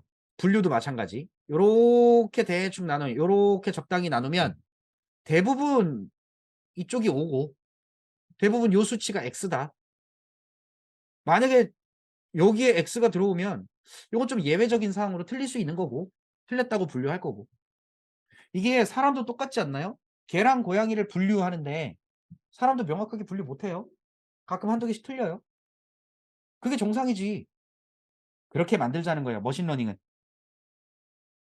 그래서 머신러닝 용어들 계속 설명드리는데 계속 앞에서 설명할 때 나왔던 X, Y라고 부르는 얘네들은 다들 이렇게 말합니다. 이런 용어들을 들으면 다 그 소리 한다고 보시면 되는 거예요. 머신러닝 공부할 때 너무 힘든 게 저런 용어들 때문에 더 힘들거든요. 그래서 다 이 소리 하는 거다. X는 설명 변수, Y는 종속 변수 이렇게 얘기를 했는데 걔들은 다른 말로 이렇게 얘기를 한다는 겁니다. 그래서 이 설명 변수들, 독립 변수들이 변경이 됐을 때 이 정답이라고 할 수 있는 변수에 어떤 영향을 주느냐 그렇게 판단을 하게 되는 겁니다. 그리고 이런 용어들이 있죠. 클래스 불균형, 과소 표집, 과대 표집 앞에서 한번 나왔던 그림으로 보면 이런 거예요. 자, 어떤 데이터가 있는데 파랑색이 이만큼 있어요. 되게 많죠. 딱 봐도. 빨간색은 적어요. 이걸 가지고 어떤 모델을 학습하게 되면 결과에 파란색 데이터들이 영향을 많이 줄 수밖에 없겠죠. 당연히. 그래서 이 불균형한 상황을 맞추어 주자라는 게 과대표집, 과소표집인 겁니다. 작은 걸 크게 만들 수 있고 큰 걸 작게 만드는. 그래서 그림으로 표현하면 딱 이런 거예요. 언더 샘플링, 언더, 작은 거. 과대, 오버. 언더는 낮추는 거고 오버는 높이는 거죠. 언더 샘플링은 지금 어떻게 됐어요? 그림이? 파란색이 많고 빨간색이 적은 이 상황에서 데이터 샘플링을 했을 때 얼만큼이 나왔어요? 결과가 파란색을 적게 가져왔죠? 과소 표집. 그래서 비율을 맞추자는 거. 반대로 오버 샘플링은 빨간색이 적었는데 그걸 더 많게 만들었죠. 과대. 막대로 보시면 많은 데이터가 있고 적은 데이터가 있는데 적은 데이터를 높이고 있죠. 이걸 똑같이 복사해서 여러 개를 만들 수도 있고요. 아니면 수치값을 뭔가 계산을 해서 그걸 이용해 갖고 더 많이 만들 수도 있고요. 과대 표집. 과소 표집은 많이 있는 데이터를 규칙에 맞게끔 특성을 잘 유지하게끔 조금만 줄여 갖고 가져오는 거죠. 그냥 막 잘라오는 게 아니라 그 전체 데이터에서 좀 균형 있게 가져와서 비율을 맞춰주는 작업. 자, 그 다음에 나오는 것들이 회귀 모델에 대한 평가 지표들을 소개하고 있는데요. 이거만 써요. 이 결정계수 요거 하나만 있으면 되거든요. 결국은 어떤 회귀 모델이 데이터를 학습했을 텐데 그 녀석한테 새로운 데이터를 줬을 때 얼마만큼 예측을 잘 하냐. 그걸 뭔가 정해 놔야 되겠죠. 학습을 시켜 놨는데 그걸 갖고 새로운 데이터를 적용했더니 뭐라고 하더라. 그럼 그게 잘 나온 거냐 안 나온 거냐에 대한 척도가 있어야 돼요. 기준. 여러분이 시험을 보는데 문제당 점수가 없어. 문제를 20 문제를 풀었는데 1번 문제가 몇 점, 2번 문제가 몇 점 이런 개념이 없어. 그냥 점수가 없어. 20 문제를 풀었는데 정답을 판단할 수가 없어. 그럼 이상하지 않아요? 100 점을 기준으로 할 건지 10 점을 기준으로 할 건지 뭔가 좋다 나쁘다의 기준이 있어야 될 거 아니에요. 그 기준에 해당하는 게 결정계수라는 녀석이 있습니다. 요거만 생각하시면 되는데 여러분이 계산할 일은 없다라고 했죠. 실제로 데이터 프레임 공부하실 때 하나의 컬럼에 들어있는 평균 값을 얻으려면 그냥 물어보면 되죠. 야, 미니 뭐야? 그럼 평균 나오죠. 어느 세월에 이거 다 계산기에 두드려서 계산하고 있을 거예요. 그런 거 안 한다고요.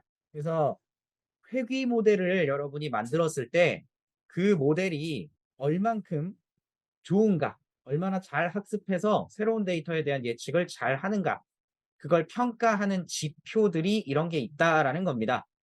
첫 번째, 잔차, 실제 값과 예측 값의 차이라고 부르는데 개념은 이래요. 개념은 잔차, 군대 갔다 오신 분들 밥 남은 거 뭐라 그래요? 잔반 남는 거죠, 남는 거. 차는 차이죠, 차이.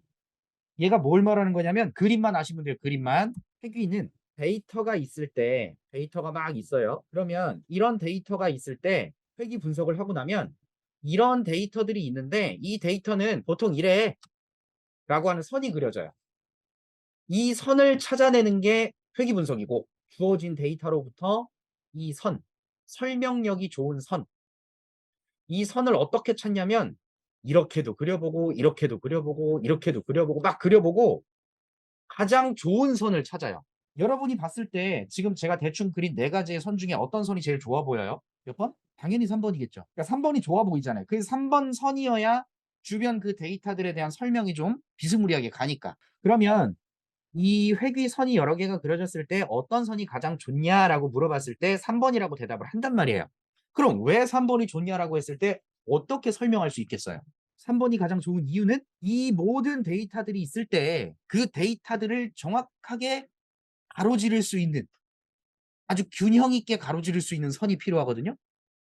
그 균형 있게 가로짓는다는 걸 여러분은 굉장히 똑똑하기 때문에 한번 보자. 이렇게 보니까 대충 이렇게 데이터가 있잖아.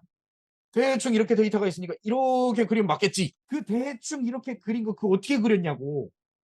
데이터를 보고 그렸어요. 어떻게? 각각의 데이터들을 가로지르는 중간점. 잔차라는 게 뭐냐면 실제 데이터와 요 지점, 내가 예측하고자 하는 선, 그 선의 요 차이 있죠, 차이. 요걸 잔차라 그래요. 가장 알맞게 선을 그었을 때 저 잔차들의 합이 어떨까? 다른 선에 비해서. 여기다 이렇게 그려 놓으면 잔차가 엄청 크겠지. 맞아요? 잔차들의 합이 굉장히 클 거 아니에요. 근데 이 가운데로 싹 가 있으면 저게 가장 작은 잔차를 갖고 있지 않을까요? 이해되지 않아요? 납득이 되고 이걸 찾는 게 회귀 분석이에요. 이 선 하나 찾는 거. 오케이? 그러면 이 잔차를 가지고 총합을 내서 평균을 만들어요. 민 스퀘어드 에러라고 하는데 요런 식을 갖고 있대요. 얘가 제곱을 왜 하냐면 잔차가 플러스도 있고 마이너스도 있잖아요. 잔차라는 게 양수도 있고 음수도 있어요. 그래서 이거를 제곱을 하는 거고 값이 크잖아요. 제곱을 가지고 계산을 하니까 그 값을 작게 만들어 주려고 루트를 씌워요. 그러면 루트 민 스퀘어드 에러라고 하는데 이 RMSE라는 녀석이 나오고 실제 값과 비슷하게 만든다 뭐 이렇게 얘기를 하죠. 그래서 이 두 개의 값은 같은 값입니다. 결국 표현만 다른 거예요. 그 다음에 이 값을 이용해서 이걸 구합니다. 그래서 요 식이 있는데 이런 거 필요 없고 그냥 이런 데이터 가지고 만든다는 거예요. 결국은 잔차 가지고 가장 좋은 회귀선을 찾는다는 거예요. 중간에 무슨 계산을 하고 어쩌고 저쩌고 했는데 결국 시작은 그 잔차만 가지고 이 선이 가장 좋아라는 결과를 냈다는 겁니다. 어쨌든 이 값은 결정계수는 R2 스코어라고 부르기도 하고 그냥 R2라고 하기도 하고 이 결정 계수라는 녀석은 결국 0에서 1 사이의 값이 나옵니다. 이걸 이제 0%, 100% 뭐 이렇게 얘기할 수도 있고 요 사이의 값으로 줄여서 표현을 하게 되는데 1에 가까우면 좋다. 예측을 잘할 수 있다 얘가. 보통 70 이상, 7 이상, 0.7 이상 그리고 0.9 사이 그쯤이 일반적으로 괜찮다라고 할 수 있는 수준이 됩니다. 그러니까 예측이라는 게 90%를 넘어가면 의심해야 돼요. 아, 연습하는 데이터는 충분히 저렇게 나올 수 있어요. 90 이상도 나올 수 있고 80대도 나오고 많이 나와요. 높은 점수가 나오는데 여러분이 만약에 실제 현업에 있는 데이터를 가지고 회귀 분석을 했다. 다음 값을 예측을 했다. 그 예측의 성공 확률은 70, 80선이면 정말 좋은 겁니다. 여튼 요 R2 결정계수 값을 이용해서 해당 모델이 좋다 나쁘다 이런 걸 판단하는 기준으로 쓴다는 거고요. 그래서 이런 게 있구나 하시면 되고 회귀 모델은 저 R2만 보면 됩니다. 거의 대부분. 회귀 모델을 했다 그러면 R2 값이 얼마냐 이거 갖고 그냥 결론 내시면 돼요. 자, 그 다음에 나오는 게 저 분류 모델일 때 분류를 했을 때 이게 잘 분류를 했다 잘못 분류를 했다 이거를 0부터 1 가지고 판단하기가 좀 불편하니까 그걸 만들어내기 위한 단순 평균 갖고 이건 안 되잖아요. 그래서 혼동행렬 외우지 마시고요. 이해만 하시면 돼요. 이 혼동행렬이라는 건 분류했을 때 결과를 가지고 표를 만듭니다. 개냐 고양이냐 이걸 판단을 했을 때 테스트 데이터에 있던 개 고양이를 첫 번째 데이터는 개인데 고양이로 얘기했고 두 번째 데이터는 고양인데 고양이라고 얘기했고 이런 식으로 판단을 한 거예요. 그렇게 판단한 결과물을 이 표에다 갖다 들이붓습니다. 그래서 이 윗부분은 예측한 데이터 요거는 실제 데이터 그래서 실제 값이 뭔데 예측을 뭘로 했는지 그 해당하는 값을 여기다 적어주는 거야. 그걸 true positive 해서 TP, false negative FN, true negative TN, false positive FN, 뭐 1종 오류, 2종 오류 이런 용어들도 있습니다. 그래서 지금 보면 TP는 예측을 스팸이라고 했다. 근데 실제 데이터가 스팸이었다. 그러면 true positive의 의미를 갖게 돼요. 그리고 TN은 true negative죠. true negative. 야, 이건 스팸이 아니야. 근데 실제로 스팸이 아니었어. 네거티브 한 것에 대해서 true죠. FP 같은 경우는 예측을 스팸이라고 했는데 실제는 스팸이 아니었대. 그러면 파지티브한 상황인데 그걸 false라고 판단했다는 거죠. 파지티브한 상황인데 긍정적인데 이거 스팸인 것 같아. 긍정을 스팸으로 보는 거죠 지금. 1을 스팸으로 본다고 보는 거예요. 그래서 스팸인 줄 알았는데 스팸이 아니었다. 잘못됐잖아. false잖아. 그래서 FP라는 의미가 되는 거고요. 그런 게 5개가 있었다는 거죠. 마찬가지로 예측을 스팸이라고 했대요. 이거 네가티브 하다라고 표현했던 거죠. 이거 스팸 아닌 것 같아. 네가티브 한 것 같아. 스팸 아니야. 부정했어. 근데 실제로는 스팸이었어요. 그럼 부정한 것에 대한 false, 거짓이죠. 아닌 것 같았는데 진짜 아니었어. 이런 얘기를 하는 거예요. 그래서 FN이라고 하는 녀석은 20개가 있더라. 그래서 요 각각의 값을 이렇게 분류 결과를 갖다 매칭을 시켜서 표를 그리는 겁니다. 그럼 여기서 끝나는 게 아니라 이 표를 그리고 나면 이걸 가지고 아까 봤던 그 0, 1 같은 그 값을 뽑아내야 돼요. 그래야 잘 분류했는지 아닌지를 알지. 이것도 상식적이더라고요. 자, 요런 종류가 있어요. 이 표를 가지고 뽑아낼 수 있는 값들이에요. 이 표에다가 앞에서 보신 것처럼 분류한 결과물들을 갖다 각각 알맞게 꽂아요. 꽂아놓고 나서 정확도, 분류 모델이 전체 데이터에서 정답을 맞춘 비율이래요. 정확도. 얼마나 예측을 잘했냐가 아니라 얼마나 정답을, 분류를 잘 했느냐. 알맞게 분류를 했느냐. 지금 여긴 이진 분류를 예를 들어서 간다 그랬습니다. 둘 중에 하나를 판단하는 거. 이게 병에 걸렸냐 아니냐 이걸 따질 수도 있는 거고 이게 개냐 고양이냐 이걸 따질 수도 있는 거예요. 그럼 개를 파지티브로 보고 고양이를 네거티브로 보고 이렇게 가야 되는 거고. 그래서 무조건 참거짓, 옳다 그르다를 따지는 게 아니다라는 거죠. 그냥 둘 중 하나의 상황을 판단하는 걸 표현하기 때문에 트루 펄스라는 얘기를 하는 게 아니라 네거티브, 포지티브를 가지고 얘기를 하는 거고 네거티브 한 것에 대해서 true냐 포지티브 했다고 했는데 그게 true냐 네 가지 경우가 있을 거잖아요. 둘 중 하나를 분류한다 그러면 당신 병에 걸렸습니다. 근데 난 병에 안 걸렸어. 당신 병에 걸렸습니다. 병에 걸렸어. 이거 하나랑 당신 병에 안 걸렸습니다. 진짜 안 걸렸어 하나. 당신 병에 안 걸렸습니다. 걸렸어 하나. 네 가지 상황 나오는 거 맞죠? 그 네 가지 상황에 대해서 포지티브와 네거티브로 나누고 네거티브라고 했는데 true냐 false냐 맞았냐 틀렸냐 포지티브라고 했는데 true냐 false냐 이걸 이야기하는 표가 되는 겁니다. 그러니까 이 상황에서 여기 accuracy가 써 있어요. 자, 전체 데이터를 더해요. 전체 데이터 개수에서 TP와 TN이 뭡니까? TP와 TN. TP와 TN이 뭐예요? 지금 보니까 이거 5니까 스팸이 맞다. 포지티브. 야 이거 긍정적이야 라고 했는데 실제도 긍정이었어. 그럼 맞은 거잖아. 그래서 true인 거예요. true. 그래서 true. 자, 예측을 스팸이 아니라고 했어요. 네거티브 하잖아. 포지티브의 반대 상황을 이야기하고 있어요. 네거티브야. 근데 실제로도 네거티브였어. 맞았잖아. 그래서 true라고요. 잘 맞췄잖아. 맞은 걸 맞다 하고 홍시 맛이 나는 걸 홍시 맛이 난다고 한 거 아니냐고. 맞는 걸 맞다고 한 거죠. 틀린 걸 틀렸다고 했고 잘 분류한 거잖아. 이걸 갖다가 정확도라 그러는 거예요. 전체 데이터에서 잘 맞춘 녀석 요걸로 나누면 요거를 전체 데이터로 나누면 얼마 퍼센테이지가 나오겠죠. 이게 정확도. 그 다음에 프리시즌 정밀도는 요렇게 보는 거예요. 요렇게 가져와서 보는 겁니다. 요렇게. 나는 여러분이 점심을 먹었을 것 같아요. 나는 여러분이 점심을 먹었을 것 같아. 점심 먹은 걸 포지티브라고 판단할 거예요. 그럼 내가 포지티브라고 물어봤어 여러분한테.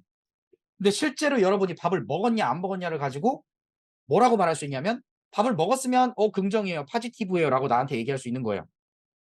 강사가 여러분 밥 먹은 것 같아요. 포지티브예요 라고 했을 때 여러분도 포지티브야. 밥을 먹었어. 그럼 내가 포지티브라고 한 것에 대해서 여러분도 포지티브라고 한 거잖아. 트루지 TP 포지티브라고 한 것에 대해서 실제도 맞았다. 긍정이더라. 맞았어. 트루. 이게 TP가 되는 거예요. 이거 하나만 이해하면 나머지 다 만들 수 있지 않아요? 여러분 밥 안 먹은 것 같은데요? 이건 내가 네거티브라는 얘기를 한 거예요. 그 네거티브를 했는데 여러분은 두 가지 중에 하나겠지. 밥을 먹은 사람, 안 먹은 사람. 나는 네거티브라고 했어. 실제 여러분이 거기에 네거티브를 했으면 트루네? 네거티브의 트루네? 그럼 TN. 안 어렵지 않아요? 어려운 게 아니에요. 처음에 보면 헷갈린데 난 책 보고 공부할 때 미치는 줄 알았거든요. 아무것도 아니라고. 내가 네거티브라고 했는데 여러분 밥을 먹었어. 그럼 포지티브라고 하겠지. 예측한 건 네거티브야. 실제 데이터는 포지티브야. 틀렸죠. F네. 뭐에 대해서? 네거티브에 대해서. 예측을 네거티브라고 했다는 거야. 그래서 천천히 다시 한번 해석해 보시면 생각보다 어렵진 않아요. 그냥 헷갈리는 거예요. 그래서 정밀도는 요 값을 가지고 계산을 한다. 긍정이라고 한 것 중에서 실제 긍정인 비율만. 아까 정확도는 틀린 걸 맞춘 것도 포함됐죠. 맞아요? 네거티브 한 걸 잘 맞췄어도 포함을 시켜요. 왜? 맞춘 거니까. 근데 얘는 정밀도는 긍정적인 부분을 잘 긍정이라고 판단한 것만 보는 거예요. 그래서 계산은 TP 더하기 FP. TP 더하기 FP. 뭔데? 긍정적이야. 야, 점심 먹었지? 너 점심 먹었지? 라고 했는데 점심을 먹은 사람이 있고 안 먹은 사람이 있잖아. 점심을 먹었다고 한 사람이 얼마나 많은가?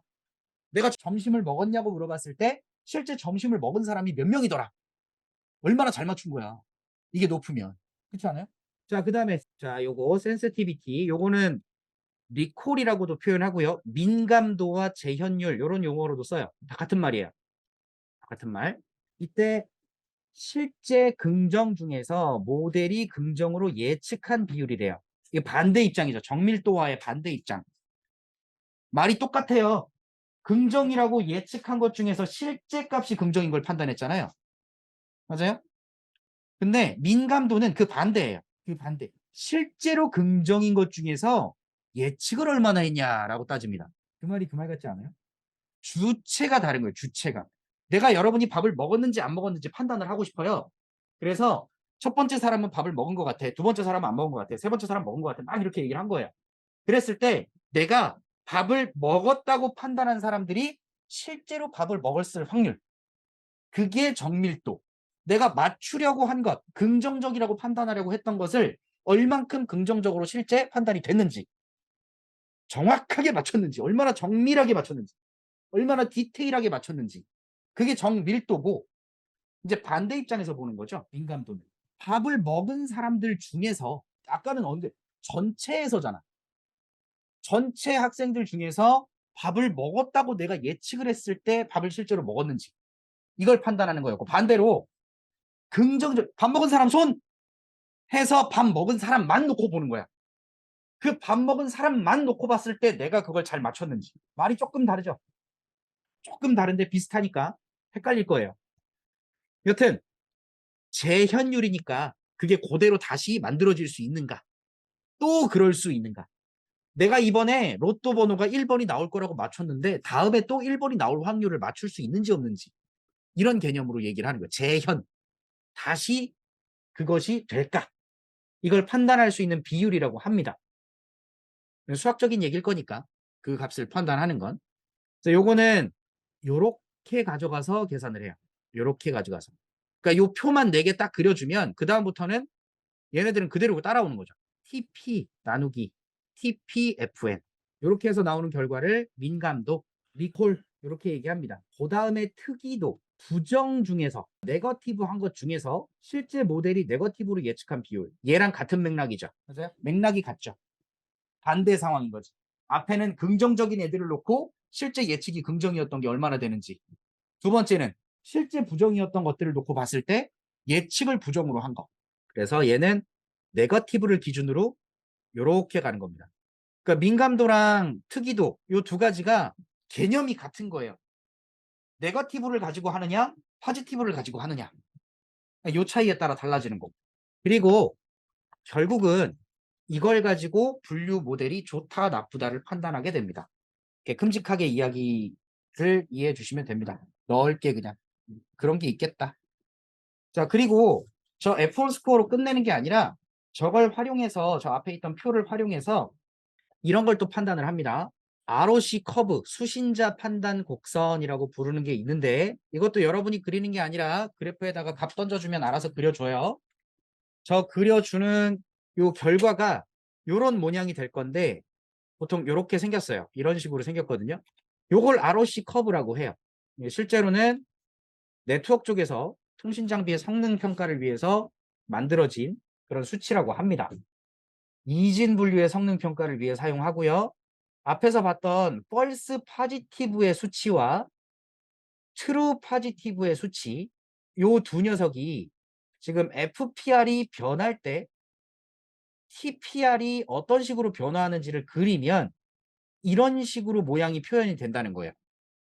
그걸 가지고 그래프를 그리면 지금 노란색 곡선이 만들어졌다고 쳤을 때 이 영역 있죠. 이 영역. 이 전체를 1이라고 보거든요. 이 전체를. 아까 회귀식 같은 경우는 다음 수치가 잘 예측이 될지 말지를 0부터 1 사이의 값으로 판단하게 되는 R2 결정 계수라는 게 있다 그랬고 분류는 잘 분류했는지를 판단을 해야 될 건데 그때 이 ROC 곡선이라는 걸 만들어낸대요. 계산식은 이렇다고 돼 있고 그러면 곡선이 나왔을 때 이 전체 그래프가 꽉 찬 것을 1이라 보고 이 아래쪽 곡선을 기준으로 이 아래쪽의 영역이 면적이 얼만큼이냐 그걸 가지고 판단을 해요. 이 모델이 좋다 나쁘다를. 즉 이걸 가지고 모델이 학습을 해요. 학습을 했으면 테스트 데이터가 있겠죠. 테스트 데이터를 가지고 전달을 해서 얘가 예측한 결과가 있을 거예요. 이 테스트 데이터로 예측을 했더니 1, 1, 0, 0, 1이다. 뭐 이렇게 예측을 했다고 칩시다. 그럼 이게 예측한 값이고 요것과 쌍을 이루는 실제 데이터가 있을 거예요. 정답. 실제 정답 데이터. 걔가 1, 0, 1, 1, 1이었어. 그럼 이거 두 개를 비교했을 때 맞았냐 틀렸냐 그걸 가지고 표를 그린다고요. 혼동행렬을. 오케이? 1을 파지티브로 놓고 0을 네거티브로 놓고 첫 번째 거 포지티브라고 했는데 첫 번째 거 포지티브냐? 맞죠? TP가 하나 늘어나는 거라고. 무슨 얘기인지 이해돼요? 그래서 이렇게 그려진 혼동 행렬이 있을 건데 그 행렬을 가지고 아까 어큐러시 그다음에 프리시즌 뭐 센서티비티 이런 것들을 구했잖아요. 그 녀석들 중에 FPR이 어떻게 변하냐에 따라서 TPR이 또 어떻게 거기에 영향을 받는지 그걸 갖고 그래프를 그리면 곡선이 나온다고요. 곡선이 나오면 그 곡선의 아래쪽 AUC라고 돼 있어요. 에어리어, 영역, 언덕, 아래, 커브. 이 면적을 계산해서 이 면적이 요만큼 안에 이거보다 낮아지면 이건 0.5를 기준으로 해서 0.5보다 낮으면 이건 잘못된 겁니다. 이거는 문제가 있어. 잘못된 거. 0.5가 넘어가면 0.5가 넘어가면 지금 이건 0.5가 넘는 거죠. 여기 전체가 꽉 찼을 때를 1이라고 보니까 0.5가 넘어가면 이건 괜찮다. 일단 분류를 어느 정도 했다. 그리고 얘가 1에 가까울수록 이 곡선이 이쪽에서 더 많이 붙을수록 당연히 더 분류를 잘했다고 보는 거죠. 그리고 이건 설명은 이렇게 여러 가지로 했지만 다 있어요. ROC 커브를 구해주는 애. AUC 스코어가 얼마인지 구해주는 애가 다 있어. 저 면적을 여러분이 구할 필요 없어요. 그러니까 그 면적을 왜 구했는지 그게 뭘 의미하는지 그런 것만 알자는 거예요. 자, 여기까지 해서 전반적인 내용을 훑어서 본 거고 요 정도만 베이스로 깔아놓으면 이걸 여러분이 익히시면 그 다음부터 그냥 쭉 가는 거예요. 통계를 공부하시고 그다음 실제 데이터 많이 찾아다가 분석 많이 해보시고 그게 공부가 되지. 그러니까 제가 지금 설명하는 딱 이만큼의 내용을 내재화 시키시면 그냥 이게 뭔 소리 하는 거고 저게 뭐구나. 회귀는 뭐고 분류는 뭐고 그때 어떤 것들을 쓰고 평가는 뭘 하고 어떤 점수를 좋게 봐야 되고 이런 것만 여러분이 어느 정도 이제 정리가 돼서 이게 좀 내재화가 되면 그때부터는 그냥 데이터 분석 아무거나 하시면 되는 거예요. 그래서 나머지 뒤쪽은 정리하는 겁니다. 전체적인 내용 한 바퀴 훑어서 다시 한번 보자. 자, 지도학습의 모델 종류입니다. 지도학습. 회귀 모델은 두 가지 크게 나눠집니다. 단순 선형 회귀, 설명 변수가 한 개일 때, 독립 변수가 한 개일 때.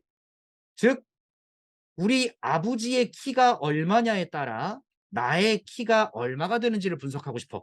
그러면 설명 변수 하나죠.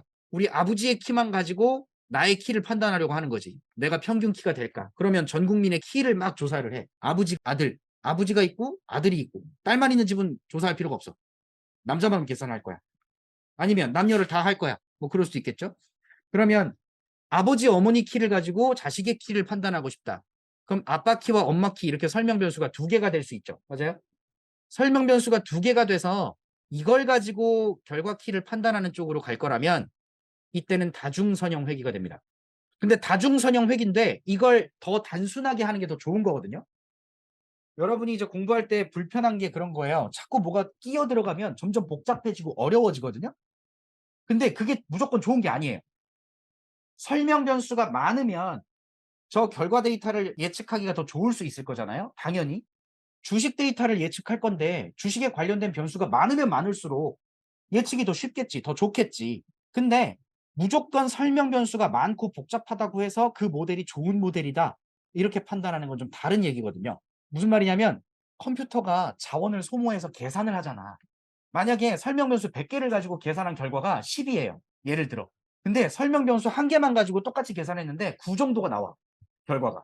그러면 설명 변수 많은 걸 가지고 열심히 복잡하게 계산했더니 결과 데이터가 하나가 딱 나왔어. 10이 나왔어. 근데 설명 변수 한 서너 개만 가지고 그냥 이렇게 뚜루룩 했더니 비슷하게 한 9점 정도 나와. 10점과 9점이 어마어마한 차이일 수도 있지만 이게 생각보다 별 차이가 없는 걸 수도 있거든요. 그럼 둘 중에 뭐가 더 좋은 거냐? 복잡하고 무식하고 연산량이 많은 모델이 좋은 거다? 아니다. 비슷한 결과를 내는 거면 최대한 연산을 적게 하고 빠르게 계산을 할 수 있는 단순한 게 더 좋은 거다. 이렇게 얘기를 해요. 그러면 똑같이 자식의 키를 판단할 건데 엄마 아빠 키를 가지고 두 개의 설명 변수로 더 복잡한 다중선형 회귀를 돌리는 것보다는 엄마 아빠 키의 평균을 내는 거야. 엄마 아빠 키의 평균을 내서 엄마 아빠 둘의 키의 평균 그 값 하나로 컬럼을 만드는 거죠. 이래서 만약에 똑같이 예측을 했을 때 학습을 시켰을 때 얘는 엄마 아빠 키를 따로 다중선형 회귀를 했더니 복잡하게 열심히 돌려가지고 잘 맞춘데 한 0.8이 나와요. 0.8이 나왔어. 0.87 뭐 이렇게 나왔다고 칩시다. 엄마 아빠 키를 평균을 내서 자식의 키를 예측했더니 얘는 조금 떨어져서 0.83 뭐 이렇게 나왔어. 그러면 복잡한 거보다 단순한 게 더 나을 수도 있다는 거야. 비슷하다면. 만약에 이렇게 합쳐서 작업을 했는데 막 0.6 뭐 이렇게 떨어져 버려. 확 떨어졌어. 이러면 그렇게 하면 안 되는 건데, 그래서 나중에는 그 피처 선택, 피처 추출 이런 걸 할 때 필요 없는 피처들은 하나씩 빼보고 해요. 빼서 얘 빼고 학습시켜보고 얘 빼고 학습시켜보고, 만약에 이게 좀 부족하다 싶으면 얘네들 가지고 좀 다른 결과를 만들어서 이것까지 포함시켜보고, 그래서 노가다라고 하는 거야. 뭐가 잘 맞을지 모르거든. 해봐야 알지. 그러니까 복잡한 것보다 단순한 게 더 좋은 거다라는 겁니다. 그래야 나중에 이 결과물을 가지고 우린 결국은 나 혼자 분석해서 우와 분석됐어, 우와 점수가 이렇네 이러고 끝나는 게 아니거든. 우리가 이거 분석하는 이유는 남들한테 새로운 인사이트를 알려주기 위해서요. 당신이 가진 데이터를 가지고 내가 알고 있는 이런 데이터 분석 기법으로 이런저런 분석을 해봤더니 이런 쪽으로 가는 게 아무래도 좀 더 좋을 것 같은데요. 앞으로 이렇게 될 것 같으니까 이건 좀 조심해야 될 것 같고 이런 걸 좀 도입하는 게 더 좋지 않을까요? 이런 걸 설명해야 되는데 그걸 말로 설명해 갖고 여러분을 믿겠냐고요. 내가 집에서 분석을 졸라게 해봤는데 아무래도 이거 다음에 이 값으로 해야 돼요. 이거 이 정도는 투자하셔야지만 결과가 이 정도 나올 거예요. 라고 얘기를 해. 그 말을 내가 했다고 해서 그거대로 회사가 돌아갈 거냐고. 안 돌아가지.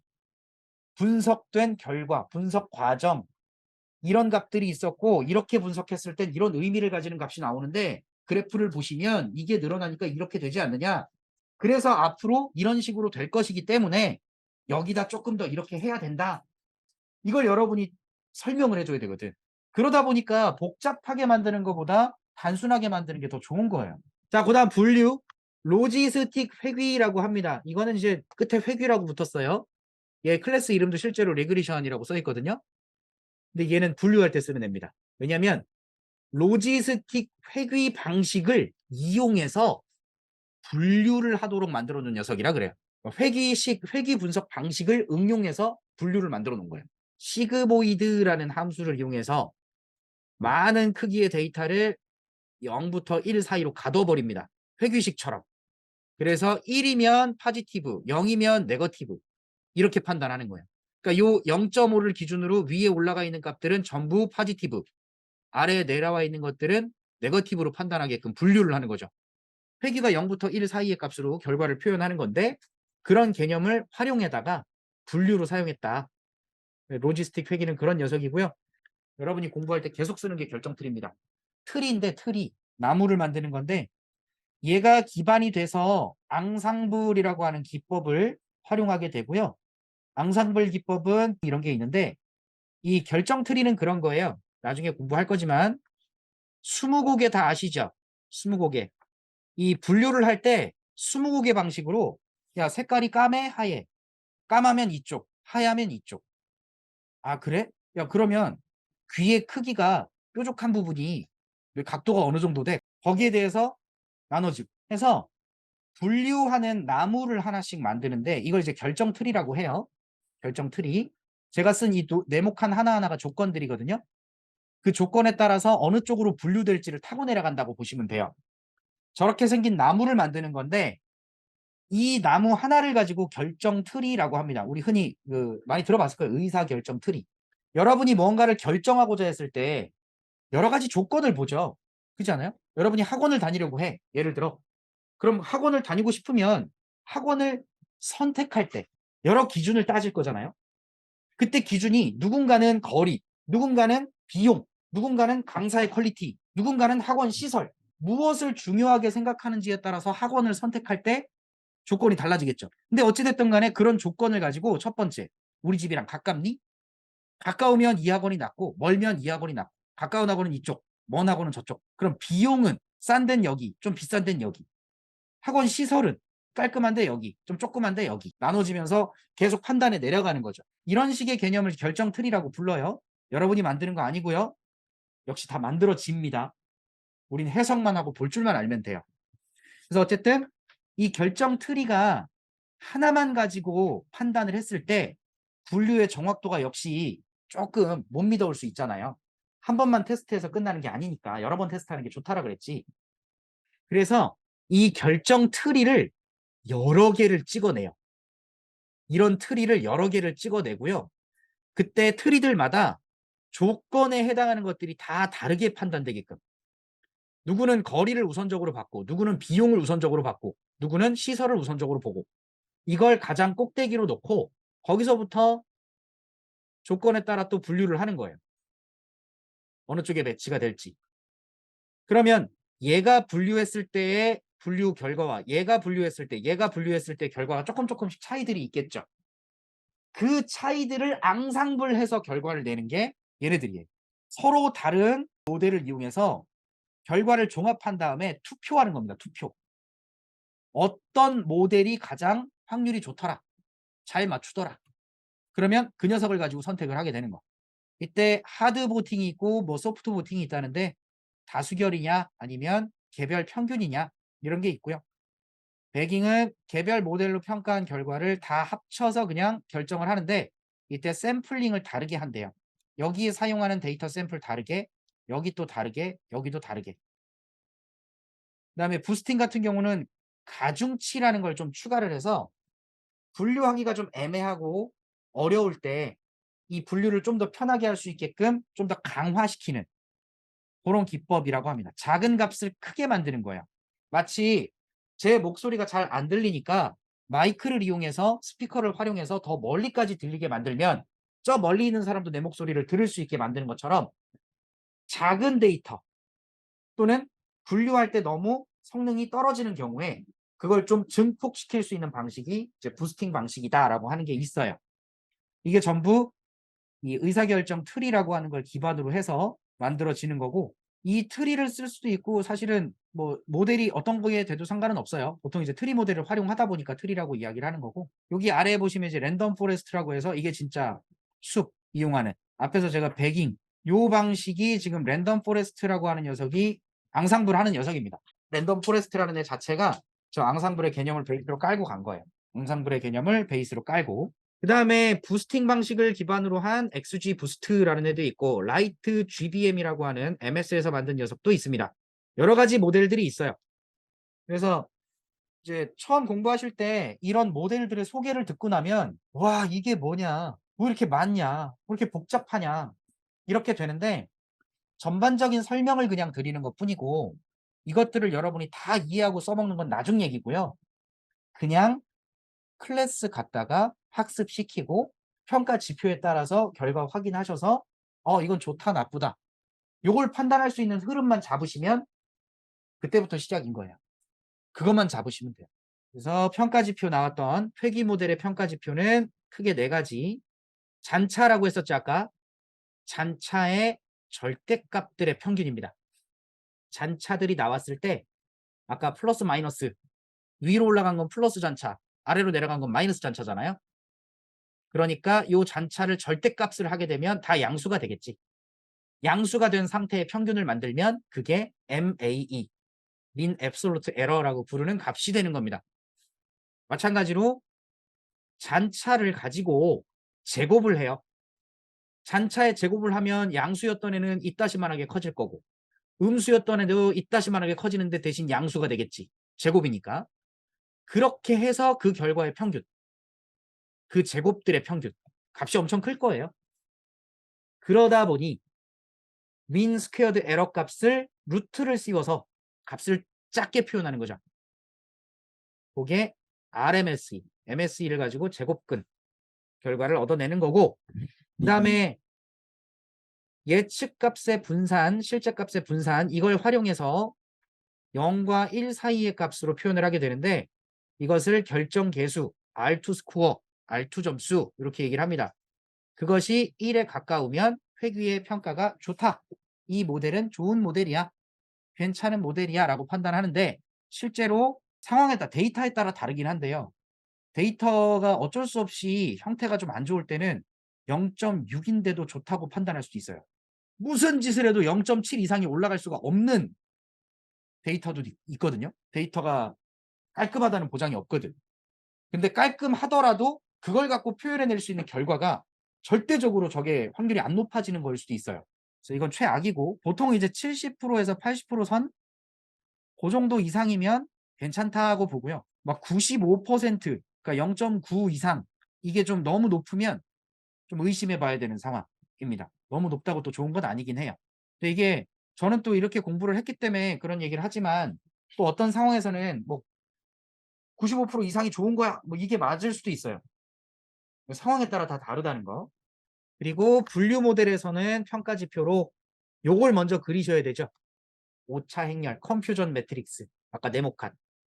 그 네모칸만 잘 그리시면 그걸 통해서 만들어지는 정확도, 정밀도, 재현율, 그걸 통해서 만들어지는 F1 스코어.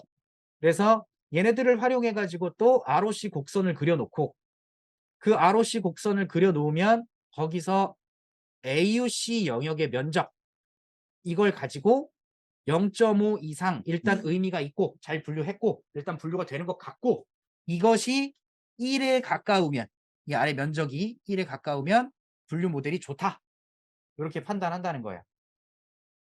다시 한번 보고 나니까 별거 없지 않을까요? 생각보다. 자, 그럼 그렇게 만들어진 모델에 대해서 단순히 저걸로 결과값을 판단하는데 이 평가 지표에 따라서 성능을 좀 더 높일 수 있는 방법들이 있을 거예요. 단순히 데이터를 바꾸고 모델을 바꾸고 이런 것도 있겠지만 그 모델이 가장 최적화다는 걸로 판단했을 때 그 녀석의 점수를 더 높일 수 있는 방법. 그게 이제 하이퍼 파라미터를 튜닝하거나 그러는 건데 그때 그 하이퍼 파라미터를 최적화하기 위해서 여러 가지 기법들이 있다는 거고요. 그리드 서치, 랜덤 서치, 베이지안 최적화 이런 게 있대요. 요것만 아시면 돼요. 그리드 서치만 아시면 됩니다. 그리드 서치는 가장 기본적인 하이퍼 파라미터 최적화 기법이라고 하고요. 이 아까 하이퍼 파라미터는 모델이 데이터를 학습할 건데 학습할 때 영향을 줄 수 있는 외부 값 우리가 파라미터로 주어서 얘가 학습을 할 때 예를 들어서 5번이 기본적으로 학습해서 결과를 만드는 애라면 내가 밖에서 야 10번으로 바꿔 요런 식으로 이 녀석이 동작하는 것에 대해서 약간의 조작을 가할 수 있는 파라미터 값들을 하이퍼 파라미터라고 한다고 했어요. 모델이 학습할 때 약간 외부에서 조작할 수 있는 파라미터들이 있습니다. 모델마다 달라요. 그래서 여러분이 파라미터를 추가해서 주는 겁니다. 근데 문제는 자, 기본적으로 5번 동작을 해서 뭔가 내부적으로 동작을 했을 때 나온 결과가 있고 하이퍼 파라미터를 10으로 했을 때 나오는 결과가 있고 하이퍼 파라미터를 7이라고 했을 때 나오는 결과가 얘도 1이고 뭐 하이퍼 파라미터를 3으로 바꿨어. 3으로 바꿨더니 얘도 1이래. 또는 중간계 0.9 막 들쑥날쑥할 수도 있거든요. 어떤 파라미터가 들어가야 가장 좋은 값이 나오는지는 돌려봐야 한다고요. 파라미터를 넣고 학습을 시켜서 결과를 판단해 봐야 아는 거기 때문에 이걸 여러분이 일일이 파라미터 값을 바꿔가면서 테스트를 해야 되는 겁니다. 미친 거죠. 그래서 그리드 서치가 있는 거야. 그리드 서치라는 애한테 야, 내가 랜덤 포레스트라는 알고리즘을 이용해서 이 데이터를 가지고 회귀 분석을 할 거야. 뭐 분류 분석을 할 거야. 그때 파라미터를 어떤 걸 쓰는 게 가장 좋을까? 이걸 판단하기 위해서 야, 0부터 10까지 파라미터를 좀 집어넣어서 걔 중에 뭐가 좋은지 좀 점수 좀 판단해 보자. 이걸 얘한테 그냥 시킬 수 있어요. 여러분이 범위만 지정해 주고 파라미터의 범위만 지정해서 저 녀석한테 시키면 얘가 어떤 파라미터 0일 때는 어땠고 1일 때는 어땠고 2일 때는 어땠고 이걸 지가 알아서 다 계산을 해요. 그러니까 우리가 일일이 파라미터 바꾸면서 학습을 시켜봐야 되는 거를 한 번에 시킬 수 있는 거죠. 한 번에. 그러면 이 녀석이 결과를 반환하는 객체 안에 요 데이터가 들어있어요. 야, 그 파라미터 1로 했을 땐 이렇고 2로 했을 땐 이거고 3으로 했을 땐 이래. 그럼 그 결과를 보고 가장 좋은 점수가 나오는 파라미터가 7이었다. 그럼 그 7을 갖고 모델을 만드는 거예요. 요게 그리드 서치. 랜덤 서치는 그런 것처럼 랜덤하게 찾는 거예요. 얘는. 베이지안 기법은 기존에 있던 정보를 바탕으로 해서 추정하는 방식입니다. 이런 기법이 있다. 그래서 결과적으로 이렇습니다. 다 왔네요. 이 표에 나오는 이야기들을 여러분이 대략 설명할 수 있을 정도가 되면 그러니까 저기 있는 얘기들이 뭘 말하는 건지를 여러분이 대략 설명할 수 있으시면 그때부터는 그냥 데이터 분석 공부하는 거예요. 이것만 알면. 이걸 왜 얘기를 하냐면 제가 공부를 해 보니까 처음엔 너무 어려워요. 그러니까 처음에 손을 대는 것 자체가 어려웠어요. 나는 네트워크로 공부를 시작했고 IT는. 그리고 프로그래밍 공부해서 프로그래밍 강의를 하는 사람이고 개발 잠깐 하다가. 난 통계, 수학 이런 거 몰라요. 근데 머신러닝을 해야 돼. 데이터 분석을 해야 돼요. 공부를 해야 되니까 공부를 했지. 책을 샀어요. 책을 폈더니 수식을 설명을 해. 근데 난 수학을 몰라요. 공부가 안 되는 거예요. 책만 폈는데 이 뭔 소린지도 모르겠고. 한글은 읽어요. 한글을 읽고 나서 그 한글이 표현하고 있는 수식을 얘기할 때 아래 수식을 보자. 위 수식을 보면 이렇다 저렇다. 그게 왜 그런지 이해가 안 되니까. 그래서 난 머신러닝 정말 어렵게 공부를 시작했거든요. 엄청 많이 샀어요, 책. 샀는데 조금 보니까 못 알아먹겠어. 그래서 남들이 좋다는 책 또 사. 또 봐. 못 알아먹겠어요. 진짜 어려웠어. 진짜 모르겠어. 동영상 강의를 들으면 되는데 나 처음 공부할 때는 동영상 강의도 별로 없었거든요. 그러다 보니까 공부가 너무 어려웠는데 지금은 저도 지금 좀 핥았어요. 이게 잘 알지 못해요. 그냥 해 봤다. 그냥 그 정도. 여러분한테도 그걸 알려드리고 싶은 거예요. 겁먹지 말고 그냥 한 번만 훑어봐라. 한 번만 훑어보고 결국 걔네들이 이야기하는 건 이걸 관통하고 있어요. 오늘 떠들었던 내용을 관통하고 있어요. 이게 베이스예요. 다 이해하라. 저 공식들이 뭐고 이런 거 다 이해할 필요 없고 그냥 그게 뭐고 저게 뭐고 뭘 의미하는지만 알면 돼요. 근데 그 의미를 파악하는 것도 뜬금없는 얘기들이 아니라 상식이더라니까. 맞은 거 틀린 거 비율 판단하는 거 이게 뭐가 어려운 거예요. 당연한 거지. 그죠? 내가 100 번을 예측했는데 90번 맞췄어. 90% 맞춘 거잖아. 되게 상식적인 개념으로 시작하는 거기 때문에 너무 겁먹지 마시고 이 주요 개념 머신러닝 모델들이 굉장히 많아요. 굉장히 많은데 큼직하게 봤을 때 회귀, 그다음에 분류 요렇게 보시면 된다는 거고 많이 사용되는 게 이런 거니까 로지스틱 회귀는 여기저기 쓰여요. 그다음에 트리, 결정 트리가 베이스가 되는 게 많죠. 그걸 통해서 랜덤 포레스트 이 녀석 안에는 앙상블 기법이 들어있다는 거고 그리고 이걸 알고 나면 다른 모델이 오더라도 사용법이 똑같아요. fit, predict, score 세 가지가 끝이에요. 모델 객체 생성하고 거기다 데이터 fit 해주고 그 다음에 새로운 데이터 집어넣어서 predict 해보고 결과 스코어 점수 얼마인지 확인하고 그게 다예요. 그 스코어를 뭘 갖고 판단했냐가 앞에 봤던 평가 지표들이 있는 거고 그래서 이런 모델들이 있고 이 평가 지표들을 가지고 좋다 나쁘다를 판단한다. 그리고 얘네들을 가지고 잘 학습을 하고 나면 교차 검증이라는 게 필요할 수 있고 데이터 전처리 작업에서는 또는 데이터를 나중에 가공할 때는 데이터 인코딩 방식들이 필요할 수도 있다. 그리고 데이터가 균형이 좀 안 맞거나 단위가 안 맞거나 그러면 정규화나 표준화 같은 걸 활용해서 스케일링이 필요하다. 비율을 맞춰주는 작업. 그래서 나중에는 만들어진 모델의 최적화를 위해서 좀 더 성능 향상을 도모하기 위해서 그리드 서치나 랜덤 서치, 베이지안 옵티마이저 이런 것들을 활용해서 조작할 수 있는 파라미터를 조금 사용자들이 찾아서 조작해 줄 필요가 있다. 요 정도의 흐름만 파악하시고 머신러닝 공부하시면 사실상 이 얘기가 그냥 계속될 거예요. 그래서 한번 다시 훑어보시고 큼직큼직한 개념들을 보시면 좋을 것 같아요. 잘 이해가 안 되는 부분이 있으면 다른 것도 많이 찾아보시면 좋습니다. 지식이 넘치는 시대니까요. 여기까지 머신러닝 개요 소개 마무리하도록 할게요. 화이팅!